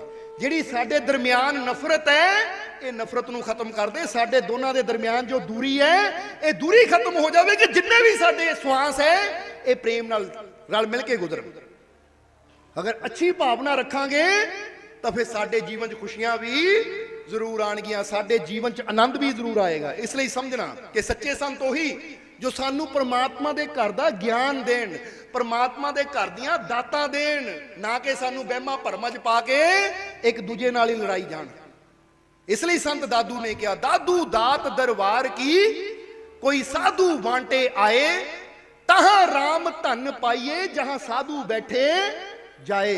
वो कहते जे राम रूपी धन चाहिदा, वो सच्चा धन चाहिदा है प्रभु दी रहमत दा, प्रभु दी कृपा दा, प्रभु दी बख्शिश दा। जे तेनू वो सच्चा धन चाहिदा है तो वो तेनू उत्थे ही मिलेगा जिथे संत बैठे हैं, जिथे वाकई सच्चे संत आके बैठे हैं। इसलिए ये जीवन दे विच ਇਹ ਪੁਆਇੰਟ ਨੂੰ, ਇਸ ਨੁਕਤੇ ਨੂੰ ਆਪਣੇ ਜੀਵਨ 'ਚ ਲਿਖ ਲੈਣਾ, ਨੋਟ ਕਰ ਲੈਣਾ ਕਿ ਜੇ ਸਾਨੂੰ ਪ੍ਰਭੂ ਦੇ ਘਰ ਦੀਆਂ ਰਹਿਮਤਾਂ ਚਾਹੀਦੀਆਂ ਤਾਂ ਸਾਨੂੰ ਸੰਤਾਂ ਤੱਕ, ਸਤ ਸੰਗ ਤੱਕ ਪਹੁੰਚਣਾ ਹੀ ਪਏਗਾ, ਸੰਤਾਂ ਦੇ ਨਾਲ ਜੁੜਨਾ ਹੀ ਪਏਗਾ। ਕਿਉਂਕਿ ਉਹੀ ਉਸ ਰਾਮ ਧਨ ਤੱਕ ਪਹੁੰਚ ਸਕਦਾ ਹੈ, ਉਹ ਸੱਚੇ ਧਨ ਤੱਕ ਪਹੁੰਚ ਸਕਦਾ ਹੈ ਜਿਹੜਾ ਸੰਤਾਂ ਤੱਕ ਪਹੁੰਚ ਜਾਂਦਾ ਹੈ। ਕਿਉਂਕਿ ਸੰਤ ਜ਼ਰੀਆ ਹੈ ਔਰ ਉਹਨਾਂ ਦੇ ਜ਼ਰੀਏ ਪ੍ਰਭੂ ਦਾ ਗਿਆਨ, ਪ੍ਰਭੂ ਦੀ ਕਿਰਪਾ, ਉਹਦੀ ਰਹਿਮਤ ਸਾਡੇ ਤੱਕ ਪਹੁੰਚਦੀ ਹੈ। ਜਿੱਦਾਂ ਤੁਸੀਂ ਬਿਮਾਰ ਹੋਵੋ ਤਾਂ ਤੁਸੀਂ ਡਾਕਟਰ ਕੋਲ ਕਿਉਂ ਜਾਂਦੇ ਹੋ? ਕਿਉਂਕਿ ਤੁਹਾਨੂੰ ਪਤਾ ਕਿ ਤੰਦਰੁਸਤੀ ਦੀ ਦਵਾਈ, ਜੁਗਤੀ ਉੱਥੋਂ ਮਿਲਣੀ ਹੈ, ਕਿਉਂਕਿ ਡਾਕਟਰ ਨੂੰ ਉਹਦਾ ਨੌਲੇਜ ਹੈ, ਗਿਆਨ ਹੈ। ਬੋਲੋ ਸਮਝਦੇ ਹੋ ਕਿ ਨਹੀਂ? ਇਸੇ ਤਰ੍ਹਾਂ ਜਿੱਦਾਂ ਬੰਦੇ ਨੂੰ ਪਤਾ ਹੈ ਕਿ ਜੇ ਮੈਨੂੰ ਕੋਈ ਰੋਗ ਹੈ, ਮੈਨੂੰ ਕੋਈ ਤਕਲੀਫ ਹੈ ਤਾਂ ਮੈਂ ਡਾਕਟਰ ਕੋਲ ਜਾਣਾ, ਉਹਦੀ ਦਵਾਈ ਮੈਨੂੰ ਉਹਦੇ ਕੋਲੋਂ ਮਿਲਣੀ ਹੈ। ਤੇ ਇਸੇ ਤਰ੍ਹਾਂ ਜੇ ਜੀਵਨ 'ਚ ਕੋਈ ਪਰੇਸ਼ਾਨੀ ਹੈ, ਚਿੰਤਾਵਾਂ ਹੈ, ਕਿਉਂਕਿ ਸਰੀਰਕ ਦੁੱਖਾਂ ਨਾਲੋਂ ਬੜੇ ਦੁੱਖ ਮਾਨਸਿਕ ਹੁੰਦੇ ਆ। ਕਈ ਵਾਰ ਕਹਿੰਦੇ ਨਾ ਕਿ ਸਰੀਰਕ ਦੁੱਖ ਸਾਡਾ ਉਨਾ ਨੁਕਸਾਨ ਨਹੀਂ ਕਰਦਾ ਜਿੰਨੀ ਸਾਡੀ ਚਿੰਤਾ ਨੁਕਸਾਨ ਕਰ ਦਿੰਦੀ ਹੈ। ਇਹ ਤਾਂ ਡਾਕਟਰਾਂ ਨੇ ਵੀ ਸ਼ੋਧ ਕੀਤੀ ਹੈ। ਉਹ ਕਹਿੰਦੇ ਜ਼ਿਆਦਾਤਰ ਹਾਰਟ ਅਟੈਕ ਟੈਨਸ਼ਨ ਨਾਲ ਹੀ ਹੁੰਦੇ ਆ, ਜਦੋਂ ਬੰਦਾ ਚਿੰਤਾ ਜ਼ਿਆਦਾ ਕਰਦਾ ਹੈ। ਜ਼ਿਆਦਾਤਰ ਸ਼ੂਗਰ ਦੀ ਬਿਮਾਰੀ, ਬੀਪੀ ਹਾਈ ਦੀ ਬਿਮਾਰੀ ਚਿੰਤਾ ਨਾਲ ਹੀ ਹੁੰਦੀ ਹੈ, ਜਦੋਂ ਬੰਦਾ ਚਿੰਤਾ ਜ਼ਿਆਦਾ ਕਰਦਾ ਹੈ। ਹੁਣ ਇਹ ਚਿੰਤਾ ਦਾ ਹੱਲ ਡਾਕਟਰਾਂ ਕੋਲ ਨਹੀਂ ਹੁੰਦਾ, ਡਾਕਟਰ ਬਿਮਾਰੀ ਦਾ ਹੱਲ ਕਰ ਸਕਦੇ ਹੈ। ਬੋਲੋ ਸਮਝਦੇ ਹੋ ਕਿ ਨਹੀਂ? ਹਾਂ ਤੈਨੂੰ ਬੁਖਾਰ ਹੈ, ਆ ਲੈ। ਹਾਂ ਤੈਨੂੰ ਸ਼ੂਗਰ ਹੈ, ਆਹ ਗੋਲੀ ਖਾ ਲੈ। ਪਰ ਜਿਨ੍ਹਾਂ ਨੂੰ ਸ਼ੂਗਰ, ਨੂੰ ਪਤਾ ਕਿ ਡਾਕਟਰ ਸ਼ੂਗਰ ਵੀ ਦਿੰਦੇ, ਖਤਮ ਨਹੀਂ ਹੁੰਦੀ, ਕੰਟਰੋਲ ਹੁੰਦੀ ਹੈ, ਖਤਮ ਨਹੀਂ ਹੁੰਦੀ। ਕਿ ਆਹ ਗੋਲੀ ਖਾਂਦਾ ਰਹਿ ਤਾਂ ਤੇਰੀ ਸ਼ੂਗਰ ਕੰਟਰੋਲ 'ਚ ਰਹੇਗੀ। ਪਰ ਫਿਰ ਵੀ ਕਈ ਗੋਲੀਆਂ ਖਾਣ ਦੇ ਬਾਵਜੂਦ ਵੀ ਸ਼ੂਗਰ ਉਹਨਾਂ ਦੀ ਹਾਈ ਰਹਿੰਦੀ ਹੈ। ਹੁਣ ਕਹਿਣ ਦਾ ਮਤਲਬ ਕੀ ਕਿ ਡਾਕਟਰ ਸਾਨੂੰ ਬਿਮਾਰੀ ਦਾ ਇਲਾਜ ਦੇ ਸਕਦੇ ਆ, ਪਰ ਚਿੰਤਾਵਾਂ ਦਾ ਇਲਾਜ ਤਾਂ ਸਾਨੂੰ ਸੰਤਾਂ ਦੇ ਕੋਲੋਂ ਜਾ ਕੇ ਹੀ ਮਿਲਦਾ ਹੈ। ਉਹ ਯੁਕਤੀ ਲੈਣੀ ਪੈਂਦੀ ਹੈ ਸਿਮਰਨ ਦੀ, ਉਹ ਮੈਡੀਟੇਸ਼ਨ ਦੀਆਂ ਵਿਧੀਆਂ ਸਿੱਖਣੀਆਂ ਪੈਂਦੀਆਂ ਧਿਆਨ ਦੀਆਂ, ਜਿਹਦੇ ਨਾਲ ਸਾਡੇ ਜੀਵਨ ਤੇ ਅੰਦਰ ਚਿੰਤਾਵਾਂ ਜਿਹੜੀਆਂ ਹੈ ਦੂਰ ਹੁੰਦੀਆਂ ਔਰ ਸਾਡੇ ਜੀਵਨ 'ਚ ਸ਼ਾਂਤੀ ਆਉਂਦੀ ਹੈ, ਸਕੂਨ ਆਉਂਦਾ ਹੈ, ਖੁਸ਼ੀ ਆਉਂਦੀ ਹੈ। ਇਸ ਲਈ ਸੰਤ ਦਾਦੂ ਕਹਿੰਦੇ ਹੈ ਜੇ ਪ੍ਰਭੂ ਦੇ ਘਰ ਦਾ ਧਨ ਚਾਹੀਦਾ ਹੈ ਤਾਂ ਇਹ ਪਿਆਰਿਆ ਫਿਰ ਸਤਸੰਗ ਵਿੱਚ ਜਾ, ਫਿਰ ਸੰਤਾਂ ਦੇ ਕੋਲ ਬੈਠ। ਕਿਉਂਕਿ ਤੈਨੂੰ ਇਹ ਜੋ ਪ੍ਰਮਾਤਮਾ ਨੇ ਜੀਵਨ ਦਿੱਤਾ ਹੈ ਨਾ, ਜੋ ਤੈਨੂੰ ਜ਼ਿੰਦਗੀ ਦਿੱਤੀ ਹੋਈ ਹੈ, ਇਹ ਜ਼ਿੰਦਗੀ 'ਚ ਬੜਾ ਕੁਝ ਹੈ। ਇਹਨੂੰ ਸਮਝ ਲਓ ਇਦਾਂ ਹੀ ਹੈ ਜਿੱਦਾਂ ਇੱਕ ਛੋਟੀ ਜਿਹੀ ਕਹਾਣੀ ਤੋਂ ਥੋੜਾ ਗੱਲ ਨੂੰ ਕਲੀਅਰ ਕਰਾਂਗੇ ਕਿ ਇੱਕ ਵਾਰ ਕਹਿੰਦੇ ਇੱਕ ਬਾਜ ਨੇ ਅੰਡਾ ਦਿੱਤਾ ਔਰ ਬਾਜ ਦੇ ਘੋਂਸਲੇ ਵਿੱਚ ਉਹ ਅੰਡਾ ਹੈ, ਪਰ ਬੜੇ ਜ਼ੋਰਾਂ ਦੀ ਹਨੇਰੀ ਆ ਗਈ, ਬੜੇ ਜ਼ੋਰਾਂ ਦਾ ਤੂਫਾਨ ਆਇਆ। ਜਦੋਂ ਬੜੇ ਜ਼ੋਰਾਂ ਦਾ ਤੂਫਾਨ ਆਇਆ ਤਾਂ ਉਹ ਬਾਜ ਦਾ ਆਲਣਾ ਜਿਹੜਾ ਸੀ ਬਿਖਰ ਗਿਆ ਔਰ ਉਹ ਅੰਡਾ ਗਿਰਿਆ। ਸਿਰਫ ਕਾਲਪਨਿਕ ਕਹਾਣੀ ਹੈ ਸਾਨੂੰ ਸਮਝਾਉਣ ਵਾਸਤੇ, ਨਹੀਂ ਤਾਂ ਬੰਦਾ ਕਹੇ ਪੇੜ ਤੋਂ ਆਂਡਾ ਡਿੱਗਿਆ ਟੁੱਟਿਆ ਕਿਉਂ ਨਹੀਂ? ਬੋਲੋ ਸਮਝਦੇ ਹੋ ਕਿ ਨਹੀਂ ਕਿ ਏਡੀ ਦੂਰੋਂ ਆਂਡਾ ਡਿੱਗਿਆ ਟੁੱਟਿਆ ਕਿਉਂ ਨਹੀਂ? ਸੋ ਕੁਝ ਕਹਾਣੀਆਂ ਹੁੰਦੀਆਂ ਜਿਹੜੀਆਂ ਸਾਨੂੰ ਗਿਆਨ ਦੇਣ ਵਾਸਤੇ ਹੈ। ਇਹ ਵੀ ਕਹਾਣੀ ਗਿਆਨ ਦੇਣ ਵਾਸਤੇ ਹੈ। ਇਹਦਾ ਸਵਾਲ ਨਾ ਬਾਅਦ ਚੋਂ ਕਰਨ ਲੱਗ ਜਾਓ ਮਾਲਕੋ ਆਂਡਾ ਟੁੱਟਿਆ ਕਿਉਂ ਨਹੀਂ ਹੈ? ਥੱਲੇ ਗੱਦੇ ਰੱਖੇ ਹੋਏ ਸੀ, ਥੱਲੇ ਕੀ ਸੀ? ਕਿਉਂਕਿ ਦੇਖਿਆ ਕਿ ਬੰਦਾ ਮਾੜੀ ਮਾੜੀ ਗੱਲ ਤੇ ਸਵਾਲ ਕਰਨ ਲੱਗ ਪੈਂਦਾ ਹੈ। ਇਸ ਲਈ ਪਹਿਲੀ ਦੱਸ ਦਈਏ ਕਾਲਪਨਿਕ ਕਹਾਣੀ ਹੈ, ਸਿਰਫ ਸਾਨੂੰ ਸਿੱਖਿਆ ਦੇਣ ਵਾਸਤੇ ਬਣਾਈ ਗਈ ਹੈ। ਬੋਲੋ ਸਮਝਦੇ ਹੋ ਕਿ ਨਹੀਂ? ਨਹੀਂ ਤਾਂ ਅੱਜ ਕੱਲ ਦੇ ਬੱਚਿਆਂ ਨੂੰ ਕਹਾਣੀ ਸੁਣਾਓ ਨਾ, ਅਸੀਂ ਆਪਣੀ ਬੇਟੀ ਰੂਹਾਨੀ ਨੂੰ ਕਹਾਣੀ ਸੁਣਾ ਰਹੇ ਸੀ ਪਿਆਸੇ ਕਊਏ ਦੀ, ਤਾਂ ਦੇਖੋ ਨਾ ਸਾਨੂੰ ਕੀ ਜਵਾਬ ਦਿੱਤਾ ਕਿ ਅਸੀਂ ਕਿਹਾ ਬੇਟਾ ਥਰਸਟੀ ਕਰੋ, ਕਿ ਇੱਕ ਪਿਆਸਾ ਕਊਆ ਸੀ, ਉਹਨੇ ਦੇਖਿਆ ਘੜੇ 'ਚ ਪਾਣੀ ਆ ਪਰ ਪਾਣੀ ਬੜਾ ਨੀਵਾਂ ਹੈ, ਪਾਣੀ ਬੜਾ ਨੀਵਾਂ ਹੈ। ਉਹਨੇ ਪਾਣੀ ਪੀਣ ਦੀ ਖਾਤਰ ਕੀ ਕੀਤਾ, ਉਹ ਜਾਂਦਾ ਸੀ ਇੱਕ ਸਟੋਨ, ਇੱਕ ਪੱਥਰ ਉਠਾਉਂਦਾ ਸੀ ਚੁੰਝ ਵਿੱਚ ਔਰ ਲਿਆ ਕੇ ਘੜੇ 'ਚ ਪਾਉਂਦਾ ਸੀ। ਉਹ ਪੱਥਰ ਪਾਉਂਦਾ ਗਿਆ ਘੜਾ ਭਰਦਾ ਗਿਆ, ਜਿੱਦਾਂ ਜਿੱਦਾਂ ਘੜਾ ਭਰਦਾ ਗਿਆ ਪਾਣੀ ਉੱਪਰ ਆਂਦਾ ਗਿਆ। ਉੱਪਰ ਆਇਆ ਪਾਣੀ ਤਾਂ ਪਿਆਸੇ ਕਊਏ ਨੇ ਪਾਣੀ ਪੀ ਲਿਆ ਔਰ ਉੜ ਗਿਆ। ਇਹੀ ਕਿਹਾ ਬੇਟਾ ਇਹ ਕਹਾਣੀ ਤੋਂ ਪਤਾ ਕੀ ਲੱਗਾ? ਪਤਾ ਹੁਣ ਐਸੀ ਤਾਂ ਦੱਸਣਾ ਚਾਹੁੰਦਾ ਸੀ ਜਦੋਂ ਬੰਦਾ ਮਿਹਨਤ ਕਰਦਾ ਹੈ ਤਾਂ ਕਿਸੇ ਚੀਜ਼ ਤੱਕ ਵੀ ਬੰਦਾ ਪਹੁੰਚ ਸਕਦਾ ਹੈ। ਪਰ ਉਹਨਾਂ ਅੱਗੇ ਪਤਾ ਕੀ ਕਿਹਾ? ਕਹਿੰਦੀ ਲੈ ਕਊਏ ਨੇ ਪੱਥਰ ਕਰਦੇ ਪਾਏ, ਸਟ੍ਰੋ ਕਿਉਂ ਨਹੀਂ ਲਿਆ? ਸਟ੍ਰੋ ਪਾਈਪ ਕਿਉਂ ਨਹੀਂ ਲੈ ਲਿਆ ਜਿੰਨੇ ਹੀ ਕੋਕ ਪੀਂਦੇ ਆ? ਹੈ ਪੱਥਰਾਂ ਨੂੰ ਕਿੰਨਾ ਟਾਈਮ ਲੱਗ ਜਾਂਦਾ ਹੈ, ਸਿੱਧਾ ਪਾਈਪ ਲੈਂਦਾ, ਪਾਈਪ ਨਾਲ ਸਟ੍ਰੋ ਕਹਿ ਦਿੰਦੇ ਕਿ ਪਲਾਸਟਿਕ ਦਾ ਪਾਈਪ ਹੁੰਦਾ ਜਿਹੜਾ ਬੋਤਲਾਂ 'ਚ ਪਾ ਕੇ ਅਸੀਂ ਉਹਦੇ ਨਾਲ ਖਿੱਚਦੇ ਆ, ਉਹੀ ਪੀ ਲੈਂਦੇ ਆ। ਕਹਿੰਦੇ ਕਊਏ ਨੇ ਸਟ੍ਰੋ ਕਿਉਂ ਨਹੀਂ ਲਿਆ?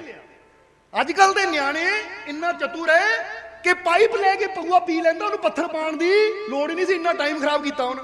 ਇਹ ਕਿਹਾ ਪੁੱਤ ਉਸ ਵੇਲੇ ਸਟ੍ਰੋ ਹੈ ਨਹੀਂ ਸੀ, ਉਸ ਵੇਲੇ ਹਾਲੇ ਤੱਕ ਨਾ ਕੋਕ ਬਣਿਆ ਸੀ ਨਾ ਸਟ੍ਰੋ ਬਣੇ ਸੀ। ਸਟ੍ਰੋ ਜਾਨੀ ਇੱਕ ਵਾਰ ਫੇਰ ਤੁਹਾਨੂੰ ਦੱਸੀਏ, ਉਹ ਪਾਈਪ ਹੁੰਦੀ ਹੈ ਪਲਾਸਟਿਕ ਦੀ, ਜਿਹੜੇ ਕੋਕ ਪੀਂਦੇ ਬੋਤਲ 'ਚ ਪਾ ਕੇ ਦੇ ਦਿੰਦੇ, ਜੂਸ ਪੀਂਦੇ ਉਹ ਪਾ ਕੇ ਦੇ ਦਿੰਦੇ ਕਿ ਇੰਨਾ ਖਿੱਚੋ, ਜਾਂ ਫਰੂਟੀ ਤੁਸੀਂ ਪੀਂਦੇ ਹੋ ਨਾ ਪਾਈਪ, ਉਹਨੂੰ ਸਟ੍ਰੋ ਕਹਿ ਦਿੰਦੇ। ਉਹ ਕਹਿੰਦੀ ਸਟ੍ਰੋ ਨਾ ਕਿਉਂ ਨਹੀਂ ਪੀਤਾ? ਅਸੀਂ ਕਿਹਾ ਬਸ ਕਰ, ਤੁਹਾਨੂੰ ਕਹਾਣੀਆਂ ਸੁਣਾਉਣੀਆਂ ਹੀ ਹੈ, ਕਿਉਂਕਿ ਅੱਗੇ ਤੋਂ ਅੱਗੇ ਪੁਆਇੰਟ ਅੱਜ ਕੱਲ ਦੇ ਬੱਚੇ ਚੀਜ਼ ਨੂੰ ਪਕੜਦੇ ਆ, ਸਮਝਦੇ ਇਸ ਚੀਜ਼ ਨੂੰ। ਤਾਂ ਹੀ ਅਸੀਂ ਇੱਥੇ ਵੀ ਕਲੀਅਰ ਕਰ ਦਈਏ ਕਿ ਬਾਜ ਦਾ ਅੰਡਾ ਸੀ, ਬੜੀ ਤੇਜ਼ ਤੂਫਾਨ ਆਇਆ, ਬੜੀ ਤੇਜ਼ ਹਨੇਰੀ ਚਲੀ, ਆਲਣਾ ਉੜਿਆ, ਜ਼ਮੀਨ ਤੇ ਗਿਰਿਆ। ਔਰ ਕਹਾਣੀ ਦੱਸਦੀ ਹੈ ਕਿ ਉਹ ਬਾਜ ਦਾ ਅੰਡਾ ਰਿੜਦਾ ਰਿੜਦਾ ਰਿੜਦਾ ਰਿੜਦਾ ਕੋਲ ਹੀ ਇੱਕ ਘਰ ਸੀ, ਉੱਥੇ ਕੁਝ ਮੁਰਗੀਆਂ ਸੀ, ਮੁਰਗੀਆਂ ਦੇ ਅੰਡੇ ਪਏ ਸੀ, ਉੱਚ ਚਲਾ ਗਿਆ। ਯਾਨੀ ਬਾਜ ਦਾ ਅੰਡਾ ਕਿੱਥੇ ਚਲਾ ਗਿਆ? ਮੁਰਗੀਆਂ ਦੇ ਅੰਡੇ ਵਿੱਚ। ਹੁਣ ਜਿਹੜਾ ਮੁਰਗੀਆਂ ਦੇ ਅੰਡੇ ਵਿੱਚ ਬਾਜ ਦਾ ਅੰਡਾ ਚਲਾ ਗਿਆ, ਹੁਣ ਕਹਿੰਦੇ ਐ ਉਹ ਮੁਰਗੀ ਨੇ ਜਿੱਦਾਂ ਬਾਕੀ ਅੰਡਿਆਂ ਤੇ ਬੈਠਣਾ, ਉਸੇ ਤਰ੍ਹਾਂ ਬਾਜ ਦੇ ਅੰਡੇ ਤੇ ਵੀ ਬੈਠਣਾ।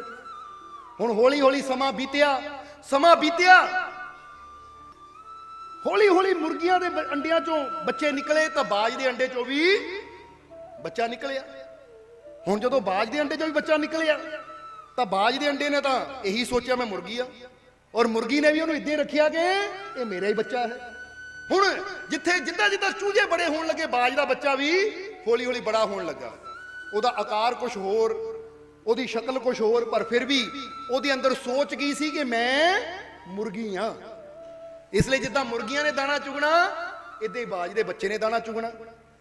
ਇਦਾਂ ਹੀ ਕਰਦੇ ਕਰਦੇ ਬੱਚਾ ਬੜਾ ਹੋਣ ਲੱਗ ਗਿਆ। ਮੁਰਗੀਆਂ ਇੰਨੀਆਂ ਰਹਿ ਗਈਆਂ, ਬਾਜ ਦਾ ਬੱਚਾ ਚੰਗਾ ਤਗੜਾ ਹੋ ਗਿਆ। ਹੁਣ ਬਾਹਰੋਂ ਸਰੀਰ ਤਾਂ ਬਣ ਗਿਆ ਬਾਜ ਵਾਲਾ, ਪਰ ਅੰਦਰ ਹਾਲੇ ਵੀ ਸੋਚ ਮੁਰਗੀਆਂ ਵਾਲੀ ਹੈ। ਹੁਣ ਮੁਰਗੀਆਂ ਜਿੱਦਾਂ ਥੋੜਾ ਜਿਹਾ ਉੜਦੀਆਂ ਹੈ, ਇਹ ਬਾਜ ਦਾ ਬੱਚਾ ਵੀ ਮੁਰਗੀਆਂ ਜਿੰਨਾ ਇੱਥੋਂ ਉੜਦਾ, ਏਦਾਂ ਜਿੱਦਾਂ ਮੁਰਗੀ ਇੱਥੋਂ ਉੜਦੀ ਉੱਥੇ ਬਹਿ ਜਾਂਦੀ ਹੈ। ਬਾਜ ਦਾ ਬੱਚਾ ਵੀ ਉਨੇ ਕੀ ਉੜਦਾ ਜਿੰਨਾ ਕੁ ਮੁਰਗੀਆਂ ਉੜਦੀਆਂ, ਕਿਉਂਕਿ ਉਹਨੇ ਆਪਣੇ ਆਪ ਨੂੰ ਸਮਝਿਆ ਹੀ ਮੁਰਗੀ ਹੈ। ਹੁਣ ਇੱਕ ਦਿਨ ਕੀ ਹੋਇਆ, ਇਹ ਬਾਜ ਦੇ ਬੱਚੇ ਦਾ ਧਿਆਨ ਉੱਪਰ ਨੂੰ ਗਿਆ, ਆਕਾਸ਼ ਦੀ ਤਰਫ, ਤਾਂ ਦੇਖਿਆ ਕਿ ਇੱਕ ਪੰਛੀ ਹੈ ਜਿਹਨਾਂ ਪੰਖ ਫੈਲਾਏ ਹੋਏ, ਉਹ ਬੜੀ ਉਚਾਈ ਤੇ ਉੱਡ ਰਿਹਾ ਹੈ, ਬੜੀ ਉਚਾਈ ਤੇ ਉੱਡ ਰਿਹਾ ਹੈ। ਔਰ ਦੇਖਣ ਨੂੰ ਤਾਂ ਲੱਗਦਾ ਮੇਰੇ ਵਰਗਾ ਹੀ ਹੈ। ਉਹਨੇ ਆਪਣੀ ਮਾਂ ਮੁਰਗੀ ਨੂੰ ਪੁੱਛਿਆ ਕਿ ਮਾਂ ਉਹ ਪੰਛੀ ਕਿਹੜਾ ਹੈ? ਦੇਖਣ ਨੂੰ ਤਾਂ ਮੇਰੇ ਹੀ ਵਰਗਾ ਹੈ, ਕਿ ਮੈਂ ਵੀ ਇਦਾਂ ਉੜ ਸਕਦਾ ਹਾਂ? ਤਾਂ ਮੁਰਗੀ ਨੇ ਕਹੋ ਨਹੀਂ ਨਹੀਂ, ਉਹ ਤਾਂ ਬਾਜ ਹੈ, ਤੂੰ ਮੁਰਗੀ ਹੈ, ਤੂੰ ਉੱਥੇ ਕਿੱਦਾਂ ਉੜ ਜਾਣਾ ਹੈ? ਉਹ ਤੇਰੇ ਵੱਸ ਦੀ ਗੱਲ ਨਹੀਂ ਹੈ ਉੱਥੇ ਉੜ ਸਕੇ ਤੂੰ ਇੱਕ ਮੁਰਗੀ ਹੈ, ਉਹ ਬਾਜ ਹੈ। ਉਹ ਕਹਿੰਦਾ ਦੇਖਣ ਨੂੰ ਤਾਂ ਮੇਰੇ ਵਰਗਾ ਲੱਗਦਾ ਹੈ, ਕਿੱਡੀ ਉਚਾਈ ਤੇ ਉੱਡ ਰਿਹਾ ਹੈ। ਉਹ ਮੁਰਗੀ ਕਹਿੰਦੀ ਮਨ ਚੋਂ ਭੁਲੇਖਾ ਕੱਢ ਦੇ, ਦੇਖਣ ਨੂੰ ਬੇਸ਼ੱਕ ਤੇਰੇ ਵਰਗਾ ਹੀ ਹੈ, ਪਰ ਹੈਗਾ ਉਹ ਬਾਜ, ਤਾਂ ਤੂੰ ਮੁਰਗੀ ਹੈ, ਤੇਤੋਂ ਨਹੀਂ ਉੱਥੇ ਤੱਕ ਉੜਨਾ, ਤੂੰ ਉੱਥੇ ਤੱਕ ਪਹੁੰਚ ਹੀ ਨਹੀਂ ਸਕਦਾ, ਇਸ ਲਈ ਛੱਡ। ਕਹਿੰਦੇ ਜਦੋਂ ਬਾਜ ਨੇ ਸੁਣੀ ਮੁਰਗੀ ਦੀ ਗੱਲ ਤਾਂ ਆਪਣੇ ਮਨ 'ਚ ਗੱਲ ਬਿਠਾ ਲਈ ਕਿ ਮੇਰਾ ਭਰਮ ਹੀ ਹੈ, ਮੈਂ ਤਾਂ ਇੱਕ ਮੁਰਗੀ ਹਾਂ, ਮੈਂ ਕਦੀ ਉੱਥੇ ਤੱਕ ਪਹੁੰਚ ਨਹੀਂ ਸਕਦਾ। ਏਦਾਂ ਹੀ ਸੋਚ ਕੇ ਉਹਨਾਂ ਕਦੀ ਉੜਨ ਦੀ ਕੋਸ਼ਿਸ਼ ਕੀਤੀ ਨਹੀਂ, ਉਹਨੇ ਕਦੀ ਉੜਨ ਦੀ ਕੋਸ਼ਿਸ਼ ਕੀਤੀ ਨਹੀਂ। ਏਦਾਂ ਹੀ ਸਮਾਂ ਗੁਜ਼ਰਿਆ, ਉਹ ਬਾਜ ਮੁਰਗੀ ਰਹਿ ਕੇ ਹੀ ਮਰ ਗਿਆ। ਪਰ ਉਹਦੇ ਅੰਦਰਲੀ ਕੁਆਲਿਟੀ, ਉਹਦੇ ਅੰਦਰਲਾ ਜੋ ਗੁਣ ਸੀ, ਉਹ ਬਾਹਰ ਨਿਕਲੇ ਨਹੀਂ ਪਾਇਆ। ਕਿਉਂਕਿ ਉਹਨਾਂ ਕਦੀ ਕੋਸ਼ਿਸ਼ ਕੀਤੀ ਨਹੀਂ। ਉਹਨਾਂ ਬਸ ਇਹ ਗੱਲ ਮੰਨ ਲਈ ਕਿ ਮੈਂ ਮੁਰਗੀ ਹਾਂ। ਅੱਜ ਅਸੀਂ ਤੁਹਾਨੂੰ ਕਹਿੰਦੇ ਹਾਂ, ਤੁਹਾਡੇ ਸਭ ਦੇ ਅੰਦਰ ਉਹ ਹਰੀ ਹੈ, ਤੁਹਾਡੇ ਸਭ ਦੇ ਅੰਦਰ ਉਹ ਪ੍ਰਮਾਤਮਾ ਹੈ, ਤੁਸੀਂ ਸਾਰੇ ਹੀ ਪ੍ਰਮਾਤਮਾ ਦਾ ਰੂਪ ਹੋ ਸਕਦੇ ਹੋ। ਪਰ ਉਹ ਰੂਪ ਅਸੀਂ ਫਿਰ ਹੋ ਸਕਦੇ ਹਾਂ ਅਗਰ ਅਸੀਂ ਮਿਹਨਤ ਕਰਾਂਗੇ, ਕੋਸ਼ਿਸ਼ ਕਰਾਂਗੇ, ਸਿਮਰਨ ਕਰਾਂਗੇ, ਅਗਰ ਆਪਣੀ ਸੁਰਤੀ ਨੂੰ ਗੁਰੂ ਕੋਲੋਂ ਗਿਆਨ ਲੈ ਕੇ ਇੱਥੇ ਜੋੜਾਂਗੇ, ਫਿਰ ਅਸੀਂ ਵੀ ਇਹ ਪਹਿਚਾਨ ਸਕਦੇ ਹਾਂ। ਅੱਜ ਅਸੀਂ ਕੋਸ਼ਿਸ਼ ਨਹੀਂ ਕਰਦੇ। ਅੱਜ ਬੰਦਾ ਵੀ ਪਤਾ ਕੀ ਕਹਿੰਦਾ ਹੈ, ਜਦੋਂ ਅਸੀਂ ਗੁਰੂਆਂ, ਰਹਿਬਰਾਂ, ਸੰਤਾਂ, ਪੀਰਾਂ, ਫਕੀਰਾਂ ਨੂੰ ਦੇਖਦੇ ਹਾਂ, ਉਹ ਦੇਖੋ ਕਿੱਡੇ ਆਨੰਦ ਦੀ ਉਡਾਰੀ ਮਾਰ ਰਹੇ ਆ, ਤਾਂ ਦੂਜਾ ਬੰਦਾ ਦੱਸਣਾ ਓਏ ਉਹ ਸੰਤ ਹੈ, ਉਹ ਰੱਬ ਦਾ ਰੂਪ ਹੈ, ਤੂੰ ਤਾਂ ਮਿੱਟੀ ਦਾ ਪੁਤਲਾ ਆ, ਓਏ ਤੂੰ ਤਾਂ ਪਾਪੀ ਬੰਦਾ ਹੈ, ਤੇਤੋਂ ਕਿਤੇ ਏਡੀਆਂ ਉਡਾਰੀਆਂ ਵੱਜਣੀਆਂ ਹੈ। ਹੁਣ ਜਦੋਂ ਅਸੀਂ ਦੂਜੇ ਦੀ ਗੱਲ ਮੰਨ ਕੇ, ਉਹਦੀ ਗੱਲ ਸਮਝ ਕੇ ਕੋਸ਼ਿਸ਼ ਕਰਦੇ ਹੀ ਨਹੀਂ ਆ, ਉਦਾਂ ਦੀ ਸੋਚ ਰੱਖ ਕੇ ਬਹਿ ਜਾਂਦੇ ਆ ਕਿ ਮੈਂ ਤਾਂ ਪਾਪੀ ਆ, ਮੈਂ ਰੱਬ ਤੱਕ ਕਿੱਥੋਂ ਪਹੁੰਚਣਾ ਹੈ, ਉਹ ਮੈਂ ਤਾਂ ਪਾਪ ਕਰਨ ਵਾਲਾ, ਝੂਠ ਬੋਲਣ ਵਾਲਾ, ਹੇਰਾ ਫੇਰੀ ਕਰਨ ਵਾਲਾ, ਮਾੜੇ ਕੰਮ ਕਰਨ ਵਾਲਾ, ਪਤਾ ਨਹੀਂ ਦਿਨ ਭਰ ਚ ਮੇਰੇ ਤੋਂ ਕਿੰਨੀਆਂ ਗਲਤੀਆਂ ਹੁੰਦੀਆਂ, ਮੈਂ ਉੱਥੇ ਕਿੱਥੋਂ ਪਹੁੰਚ ਜਾਣਾ, ਉਹ ਉਚਾਈ ਤੇ, ਉਹ ਪ੍ਰਭੂ ਤੱਕ ਮੈਂ ਕਿੱਥੋਂ ਪਹੁੰਚ ਜਾਣਾ। ਇਹ ਸੋਚ ਕੇ ਬੰਦਾ ਕਦੀ ਸਿਮਰਨ ਕਰਨ ਦੀ ਜਾਂ ਨੇਕ ਮਾਰਗ ਤੇ ਚੱਲਣ ਦੀ ਜਾਂ ਉਸ ਉਚਾਈ ਤੱਕ ਪਹੁੰਚਣ ਦੀ ਕੋਸ਼ਿਸ਼ ਨਹੀਂ ਕਰਦਾ। ਉਹ ਇਸੇ ਤਰ੍ਹਾਂ ਆਪਣੀ ਜ਼ਿੰਦਗੀ ਨੂੰ खत्म कर लेंदा जिस तरह बाज कर लेंदा है। ਉਹੀ हालत अज हर इंसान की है।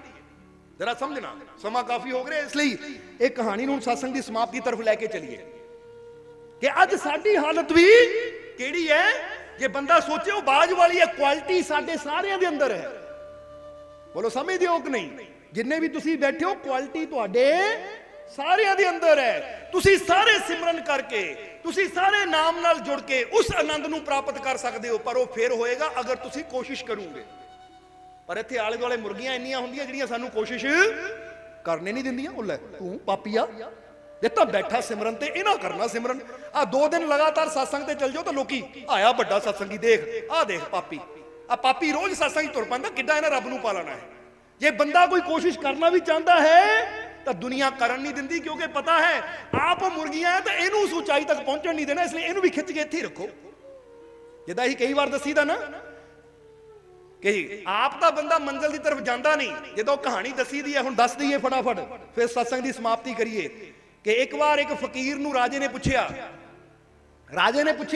कि महाराज दुनिया ते इन्ने दुख क्यों है, दुनिया ते खुशी क्यों नहीं है, सुख क्यों नहीं है। तो फकीर कहंदे दुनिया ते इन्ने दुख क्यों है, खुशी क्यों नहीं है, जानना चाहता। वो कहंदा जी हाँ। कहंदे फिर एक बड़ा टोआ पुट, एक कहानी कई बार दसी, इत्थे भी दसना चाहांगे गल नूं साफ करन वास्ते। वो कहंदे बड़ा टोआ पुट, कहंदा जी किड्डा क बड़ा, कहंदे 20 फुट गहरा 20 फुट चौड़ा एक टोआ पुट, गड्ढा खोद। राजे ने हुक्म किया सैनिकां नूं, देखदियां सवेर तो दोपहर तक टोआ तैयार हो गया, 20 फुट गहरा 20 फुट चौड़ा। राजा कहंदा लो जी हुण दसो कि दुनिया ते इन्ने दुख क्यों है, सुख क्यों नहीं है। तो उस वेले फकीर कहंदे हाले गल पूरी नहीं हुई, टोआ तैयार है, हुण इदां कर 20 बंदियां नूं बुला, 20 बंदियां नूं बुला के टोए ते सुੱਟ। राजा कहंदे टोए च सुੱਟਾਂ क्यों, कहंदे बुला के सुੱਟਦਾ सही। कहंदे 20 बंदे राजे ने मंगा ले, क्योंकि सैनिकां नूं भेजा 20 बंदे इकट्ठे करके लियाओ, और लिया के उन्होंने टोए च खड़े कर दिता। हुण 20 फुट उच्चा टोआ, बंदे 6-6 फुट दे, कोई 5.5 फुट, कोई 5 फुट, 20 फुट उच्चा टोआ। हुण राजा ऊपर खड़ा है, राजा कहंदा लो जी 20 बंदे भी सुੱਟ दिते, हुण की करां। फकीर कहंदे हुण खड़ के ये गल कह कि मैं तुहानूं 15 मिनट का टाइम दिंदा आ, 15 मिनट दे विच जिहड़ा तुहाडे चों पहलां इस टोए चों बाहर आ गया, मैं अपना अद्धा राज उहनूं दूं। जदों कहा फकीरां ने तो राजा डर गया, कहंदा महाराज अद्धा राज, मेरा दिमाग खराब है कि जिहड़ा टोए चों बाहर आ गया, मिट्टी का टोआ है, उंगलियां फसा फसा के इन्होंने आ जाना है। भी 15 मिनट तो बहुत ज्यादा है, ये तो 5 मिनटां च बाहर आ जाएंगे, और मैं अद्धा राज देवां। महाराज तुसीं ठीक हो? और फकीर कहंदे फिक्र ना कर, तू गल कर, तेरा राज किते नहीं जांदा, असीं बैठे हैं। राजा कहंदे तुहाडी गारंटी है, यानी पक्की गल है नहीं जांदा? वो कहंदे नहीं जांदा, तू कह तां सही। तो राजे ने टोए दे कोल खड़ के कहा उन्हां 20 आदमियां नूं कि मैं तुहानूं 15 मिनट का टाइम दिंदा है। चंगे भले खड़े सी, कपड़े भी साफ सुथरे, क्योंकि बड़े प्यार नाल उतारिया सी उन्हां नूं, चंगे भले खड़े सी। तो राजे ने जिद्दां ही कहा कि मैं तुहानूं 15 मिनट का टाइम दिंदा हां, समा दिंदा हां, 15 मिनट दे विच विच जिहड़ा तुहाडे चों टोए चों बाहर आ गया, मैं अद्धा राज्य उहदे नां ते कर दूं, ये मेरा वचन है। और इन्नी गल कह के राजे ने कहा लो तुहाडा टाइम शुरू हुंदा हुण। कह के राजा पिछे नूं हो गया, तो की देखिया राजे ने कि टोए विचों धूड़ मिट्टी उड़ रही है, क्योंकि सारे बाहर निकलने की कोशिश कर रहे हैं। जे एक जांदा दूजा लत्त फड़ के खिंच लैंदा, तू किदां जांदा है, राज मैनू है, राज मैनू मिलेगा, मैं जाना पहला। आप दा बंदा जा नहीं रहा सी, जे कोई जान वाला भी सी उहनूं भी लत्त खिंच के थल्ले कर लैंदे सी। देखदियां टोए दा हाल की हो गया, कपड़े सारे दे मिट्टी ना भर गए, बाल बिखर गए, कपड़े कईयां दे फट भी गए खिच्चा धूई विच, क्योंकि तो खिंचना है तो फिर कपड़े थोड़ी देखने हैं। पूरा टोआ धूड़ मिट्टी ना भर गया। 15 मिनट हो गए तो राजे नूं फिक्र सी कि कोई बाहर ना आ जाए, पर फकीर हस रहे हैं, कहते फिक्र ना कर, बाहर कोई नहीं आंदा, क्योंकि जे कोई आने वाला भी होया तो दूजे ने आन नहीं देना, दूजे ने उन्होंने आन नहीं देना, तू फिक्र ना कर। 15 मिनट बीते, राज ने ताड़ी बजाई, कहते बस, कहते बस। हुण जदों बस गया सारे खड़ गए। फकीर कहते देख हाल देख इन्हां दा, जदों विच सी किन्ने साफ सुथरे सी, किन्ने चंगे भले सी, पर 15 मिनट दे विच कपड़े फट गए, धूड़ मिट्टी नाल इन्हां दे शरीर भर गए, और हाल देख के कईयां दे खून भी निकल आया। किन्ने दुखी हो गए, किन्ने दुखी हो गए सिर्फ 15 मिनट दे अंदर। फकीर कहते राजा तू कहता है ये दुनिया ते दुख क्यों है इन्ने, ये दुनिया ते परेशानियां क्यों है इन्नियां, बस आही कारण है दुनिया के दुखों का, क्योंकि इत्थे हर कोई एक दूजे की लत्त खिंचण लगा होया है, कोई भी हाथ खिंच नहीं रहा। कोई भी दूजे की हेल्प नहीं करता, कोई भी दूजे नूं बाहर कड्ढण की कोशिश नहीं करता, हर कोई दूजे नूं गिराण की कोशिश करता है। बाहर कड्ढण का मतलब है कोई मुश्किल विच है, कोई परेशानी विच है, कोई तकलीफ विच है, तो कोई कोशिश नहीं करता कि इहनूं दुख चों कढिया जावे, इहनूं मुसीबत चों कढिया जावे। हर कोई लत्त खिच्चण की कोशिश करता है कि कामयाब ना होवे। किसी का काम बनता होवे तो बंदा बिगाड़ दिंदा है, किसी धी भैन का रिश्ता हुंदा होवे वो ना करे उत्थे, तुहानूं नहीं पता वो मुंडा बड़ा इदां है, वो कुड़ी बड़ी इदां है, रिश्तियां 'च रुकावटां पाई जाणगे। यानी किसी की गल बनदी कोई बर्दाश्त कर ही नहीं सकता, नहीं तो हुंदा या नहीं। जरा सोच के देखो, अज किसी नूं खुशी मिलदी देख के बंदा खुश नहीं हुंदा, यही तो दुनिया के दुखों का कारण है।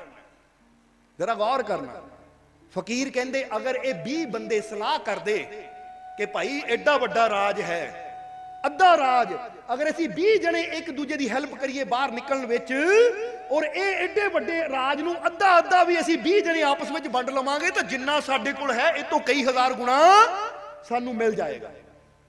कहंदे अगर हेल्प कर दे, एक दूजे की मदद कर दे, तो कपड़े भी नहीं फटने सी, धूड़ मिट्टी भी नहीं उड़नी सी, तो सारिਆਂ ने एडे वड्डे अद्धे राज नूं 20 हिस्सियां 'च वंड के अपने अपने जीवन 'च आराम नाल उन्होंने अपनी जिंदगी खुशी नाल गुजारनी सी।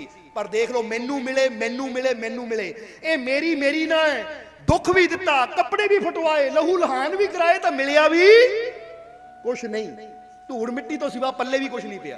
अज बंदे की हालत भी यही हुंदी है, बंदा भी मेरी मेरी मेरी करता चला जाता है, पर अंत में पांदा है कि मिलिया भी कुछ नहीं, तो जीवन च गुआ सब कुछ लिया, रिश्ते भी गुआ ले, प्रेम भी गुआ लिया, एकता भी गुआ ली, धन दौलत पदार्थां पिछे मैं नफरत पैदा कर लई, खून खराबे कीते, अपने कपड़े पड़वाए, दूजियां दे कपड़े फाड़े, यानी कितना कुछ कीता, पर अंत में मिलिया कुछ भी नहीं। यही तो दुखों का कारण है, यही तो इंसान दी परेशानियों का कारण है। उसले फकीरां ने राजे नूं कहा, राजा हुण समझ आई कि बंदे दे दुखों का कारण की है, मेरी मेरी, मैनू मिले मैनू मिले। इसलिए जे दुनिया नूं सुखां दा घर बनाना है तो फिर असीं ये कर सकते कि एक दूजे की मदद करिए, एक दूजे नूं दुख दे विचों कड्ढण दी कोशिश करिए, एक दूजे दी दुख विच सहायता करांगे तो फिर दुनिया दे उपरों दुख खत्म हो सकते हैं, फिर दुनिया ते खुशी आ सकती है।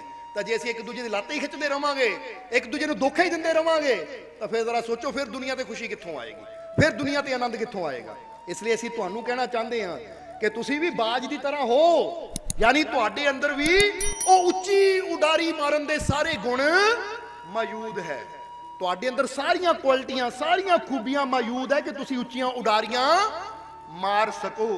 पर हुंदा की है, ऐसी कोशिश नहीं करते, दूजियां दी गल्लां सुन के तेतों कित्थे होना है, तू कामयाब नहीं होना, तेतों कित्थे बंदगी होनी, तू कित्थे उत्थे पहुंचना, तू तां पापी, ये सोचां सोच के असीं कदी कोशिश करते नहीं। और साडे अंदर जिहड़ी वो खूबी है, साडे अंदर जिहड़े गुण है, वो साडे अंदर ही दबे रह जाते और इदां ही मर जाते हैं।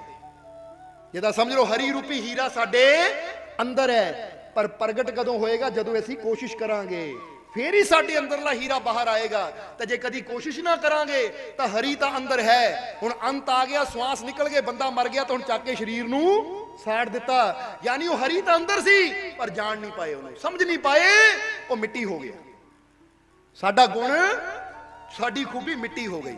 इसलिए आखिरले वचनां च यही कहांगे कि इस कहानी नूं सदा अपने अंदर याद रखो और अपने मालिक ते विश्वास रखो। क्यों? क्योंकि वो घर बैठे भी डूब गए, वो घर बैठे भी डूब गए, जिन्हें खुद पर गुमान था, वो डूबते डूबते भी तैर गए, जिन पे मेरा मालिक मेहरबान था। जरा समझना सारे जी, डुबना सिर्फ पानी विच ही नहीं हुंदा, कई बार बंदा अपने हंकार दे नाल घर बैठा भी डुब जाता है। बंदा कहता ना, हाय मेरा बिजनेस डुब गया, मैं तो मर गया, मैं तो लुट गया, मेरा सब कुछ बर्बाद हो गया। हुण जरा गौर करना, जिहड़े हंकार करने वाले है उन्होंने डुबाउण वास्ते पानी की लोड़ नहीं है, वो तो उन्होंने हंकार ही उन्होंने लै डुबदा है। इसलिए जिहड़े हंकार करते कि मैनू गुरुआं दी लोड़ की, मैनू संतां दी लोड़ की, मैनू फकीरां दी सोबत जाण दी लोड़ की, जिहड़े गुमान करते है वो डुबदे है। तो जिहड़े अपने मालिक ते विश्वास करते हैं वो दरिया अंदर भी चले जान ना, लहरां जिन्नियां मर्जी होण, तूफान जिन्ने मर्जी होण, आ जाण बड़े तो बड़े तूफान, होवे उन्हां दी कश्ती दरिया दे विच, पर एक बार भी कह दिंदे मैनू अपने मालिक ते विश्वास है कि वो मेरे नाल है, मेरी कश्ती कदी डुब नहीं सकती। उन्हां दा ये विश्वास ही ਉਹ ਮਾਲਿਕ ਦੀ ਰਹਿਮਤ ਦੇ ਨਾਲ ਉਹਨਾਂ ਨੂੰ ਕਿਨਾਰੇ ਤੇ ਲੈ ਆਂਦਾ ਹੈ।